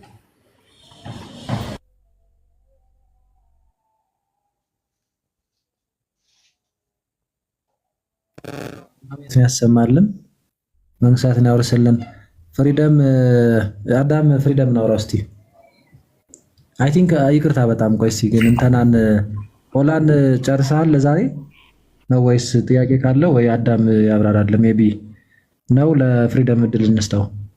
አዎ አይ ክርስቶፈር ለፍሪደም እድል ስጡት ስራ ስለምገባ። እኔም ግን ሌላ ጊዜ ጥያቄ ካለኝ እመለሳለሁ። አክብራችሁ ስለመለሳችሁልኝ እግዚአብሔር አክብርልኝ። በጣም አመሰግናለሁ ሁላችሁ። እሺ ወንድሜ አትጥፋ፣ ጻፈልልን በውስጥ አስፈላጊ ከሆነ አንዳንዴ ማውራት እንችላለን ጊዜ ሲገኝ። አዳም ቀጥል። በቃ እንደዛ ከሆነ መልካም። እሺ ፍሪደም ጥያቄህን አቅርብልና መምህራን ይመልሱ። ከዛ በኋላ ግን ክርስቶፈርስ አንድ ነገር እንዲነሳ የምፈልገውም ነገር አለ፣ እሱን እናነሳለን። ከስር እያያችሁ ይመስለኛል ቴክስቶችን። ስለዚህ ብሩክ የሚገባ ከሆነ ይግባ፣ ለሱም ጥያቄ እናነሳለን። ፍሪደም ወንድማችንም በዛው ጥያቄውን ከመለስን በኋላ አንድ ጥያቄ እናነሳለታለን። እንችላለን። አሁን ፍሪደም ይጠይቁ። እሺ ተባረኩ። በቅድሚያ ሰላም ሁላችሁንም፣ የጌታ ጸጋና ሰላም ከእናንተ ጋር ይሁን። አክቹሊ ያው ረጅም ሰዓት እየሰማሁ ነበርና መጀመሪያ ያው ሚስ እንዳላረግ ከተነሳው ሀሳብ ላይ መምህር ክርስቶፎሮስ ያው የማዕረግ ስም ስለማላቅ ነውና አይደለሁም መምህር እንኳን የሚለው ጥሩ አይደለም። አይ ችግር የለም ያው እያስተማሩን ስለነበረ አይ ወንድም አለ። እሺ ታው እንደሱ አይደለም። ዝም ብሎ ለቤተክርስቲያን ዝም ብሎ ተነስቶ ገል እያስተማረ ስለሆነ መምህር ይባላል የሚል ነገር ስለሌለ ይህ ጥንቃቄ የሚሻ ነገር ነው። እሺ ወንድሜ አርምና አስተካክል። አይደለሁም ወንድም ብለህ መናገር ይችላል። ቀጥልሽ ወንድም። እሺ ወንድም ቅድም ስለ መጽሐፍ ቅዱስ ለሆላን ሲያስረዱት ዶግማ አይደለም የሚል ሀሳብ ሰምቻለሁ። መጀመሪያ እሱን ላጥራ ብዬ ነው። ማለት መጽሐፍ ቅዱስ የእግዚአብሔር ቃል ነው ብለን ነው አይደለም የምናምነው? ቃሉ እኮ አይደለም ዶግማ አይደለም ያልኩት ከአንድ ትራንስሌሽን ነው። እሺ ከአንድ ቋንቋ ወደ ሌላ ቋንቋ የሚተረጎምበት ሂደት እሱ እንደው አይነኬ ተደርጎ ዶግማ ተደርጎ የሚወሰድ አይደለም። ይሄ ከጊዜ ወደ ጊዜ የተሻሻለ ወደ ጥሩ ተረጓሚ ሊደርስ ይችላል። ከበሩ ላይም አሁን መጽሐፎች ላይ ስንመለከት ለምሳሌ 2000 እትሙን ነው ወንድማችን የጠየቀው እንደዛ ይላላው። ለምን ይሄ ዶግማ አይደለም፣ ምንም ይሄ ቢግ የሆነ ነገር የሚሹ አይደለም። ያ ማለት ግን እንደዚህ ማለት ጥንቃቄ የሚፈልግ ነገር አይደለም። ማንም ተነስቶ ዝሞ ደስ እንዳለው ይተርጉመው ምናምን በሚል ኮንሰፕት አይደለም። ደግሞ ወደዛ ተርተኝ እንዳይሆን እና እንደዛ ነው። ኤርፎን አለ መሰለኝ ፍሪደም እንደዛ ነው። አሁን የገባህበት ዋና ጥያቄ ካለ ወይም አይ ቲንክ እኛ ርዕሰ ጉዳይ ነበረን እኮ ለመጠየቅ ነበር መሰለኝ የገባችሁት። ወንድማችን ግን ያው ከዚህ አንጻር ብሎ ስለፈቀደለት ነውና አንተ ጥያቄ አልቆብህ ከዚያው ላይ ጥያቄ ልትፈጥር ከሆነ እኛን ጠይቅህና በርዕሰ ጉዳያችን ላይ እንደዛ እንመልስ። ካለበለዚያ ግን መሰረታዊ ጥያቄ ከነበር የቀድሞ ስላብራራው አዳም ጋር እንድትቀጥል ስለሆነ የምፈልገው የገባህበትን ጥያቄ ብትጠይቅ ነው የተሻለ የሚሆነው። አይ አክቹሊ የገባሁበትንም ጥያቄ ነው የጠየኩት። ያው እየሰማው ስለነበረ ሰምቲንግ ለማግኘት ነው ያለው የመጣሁትና። ኤርፎን ትጠቀማለህ? አዎ ሄድፎን ነው። ምን ይረብሻል? አይ ንቃለሁ፣ በጣም ነው የሚረብሸው። ንቃለሁ። ኦኬ ፐብሊክ ላይ ስለሆንኩ እንትን እንዳይል ብዬ ነው። ይቅርታ። እሺ በቃ ሄድፎን ልቀይርና ልግባ። እሺ እንደዛ ይሻላል። ተባረኩ። ከስር እሺ ወንድሜ፣ ከስር ሌላ የሚገባ ሰው ካለ አስገቡለትና አዳም ይቀጥል። እሺ ቀጥሉ። መልካም። ግጥም በሚል አካውንት አውርታችኋል፣ ተነጋግራችኋል። ለማስተናገድ ያህል አዳም እሱ እንኳን የኛ ወንድም ነው፣ መማር ፈልገው ነው በውስጥ እናገኛለን ሲሉት ነበር ቅድም። ሞዴሬተሮች ካላችሁ አስገቡለት፣ የምትገቡ ፕሬዚዳንቶች ካላችሁ። አይ ቲንክ ቅድም ማን ነበር ሲመላለስ የነበረው? አዳም እሱ ቢገባና ብታወራው ጥሩ ነበር። እንደው አዎ አይተውት ከሆነ ክርስቶፎረስ አንድ ነገር አለ። በጣም ሰሞኑ የሆነ ሳለይ ከተሜ ጋር አብረን አንስተ ነው ነበር እና አሁንም እሱን ነገር ነው እያየን ያለ ነው። ይሄ ከምልጃው ጋር ተያይዞ ይመጣና ግን በጣም በተጣመመ መንገድ የሚወሰድ አንድ ትምህርት እየሰጡ ነው። የጌታ የኢየሱስ ክርስቶስ ስጋ የአምላክ ስጋ እንዳልሆነ አድርጎ የመውሰድ ማለት ነው። ይሄ ከመለኮታዊ ክብሩ የነጠለ ያው ሁለት ባህሪ በሚለው ሂሳብ ማለት ነው፣ ያውቁታል። ስለዚህ የምናመልከው መለኮታዊ ባህሪው ነው። ስጋው ግን ለመለኮቱ ማደሪያ ሆነ እንጂ መለኮታዊ ክብር ለዛ ስጋ ይገባው የሚል አይነት ቴንሽን ማለት ነው። ስለዚህ እሱን ነገር ነው አሁንም ከስር እየጻፈ የነበረው። ይሄ ደግሞ እጅግ በጣም አደገኛ ክህደት ነው። ስለዚህ ስለሱም አንድ ያወሩናል። ያ ስጋ ግን የአምላክ ስጋ ሆነ ካሉን ደግሞ በቀጥታ ይሄ ትናንትና ማንስተን የነበርነውን ነገር ድጋሚ እናነሷለን። ይህ ስጋዬ ነው ይሄ ደሜ ነው ብሏል። ያ ስጋና ደም የክርስቶስ የአምላክ የመለኮታዊ ክብሩ የእርሱ ያከበረው ከመለኮት ጋር እኩል የሚመለክ የማይነጠል መሆኑን አምኖ የሚመጣ ከሆነ ደግሞ የሰጠው ጽዋና እንጀራውን ባርኮ ከሰጠ በኋላ ያለው ስጋ አማናዊ ነው አይደለም ወደሚለው ይመራናል ማለት ነው። ስለዚህ እነዚህን ነገር እናነሳለን። አሁንም ቤቱ ክፍት ነው። ስለዚህ የምንጠይቃቸውን ነገር በአግባቡ ካስረዱን መምህር ኤፍሬምም ክርስቶፎሮስም ልደትም ስላሉ በደንብ አድርገን እንሄድበታለን። ስለዚህ ኮሜንት ላይ ሲጽፉ የነበሩ ሰዎች ጆይን እንዲሉ እንፈልጋለን።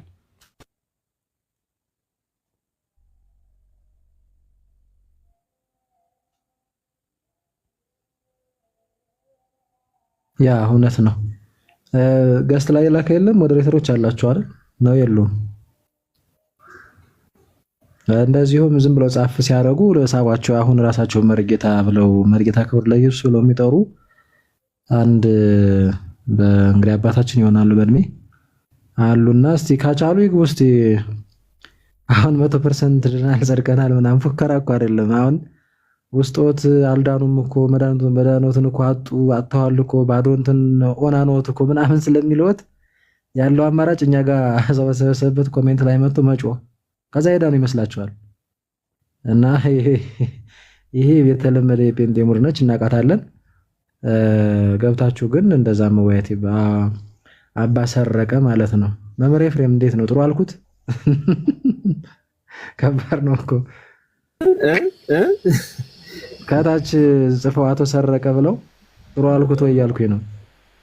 ሰረቀ ትክክል አይደል? ሰረቀ ከሆነ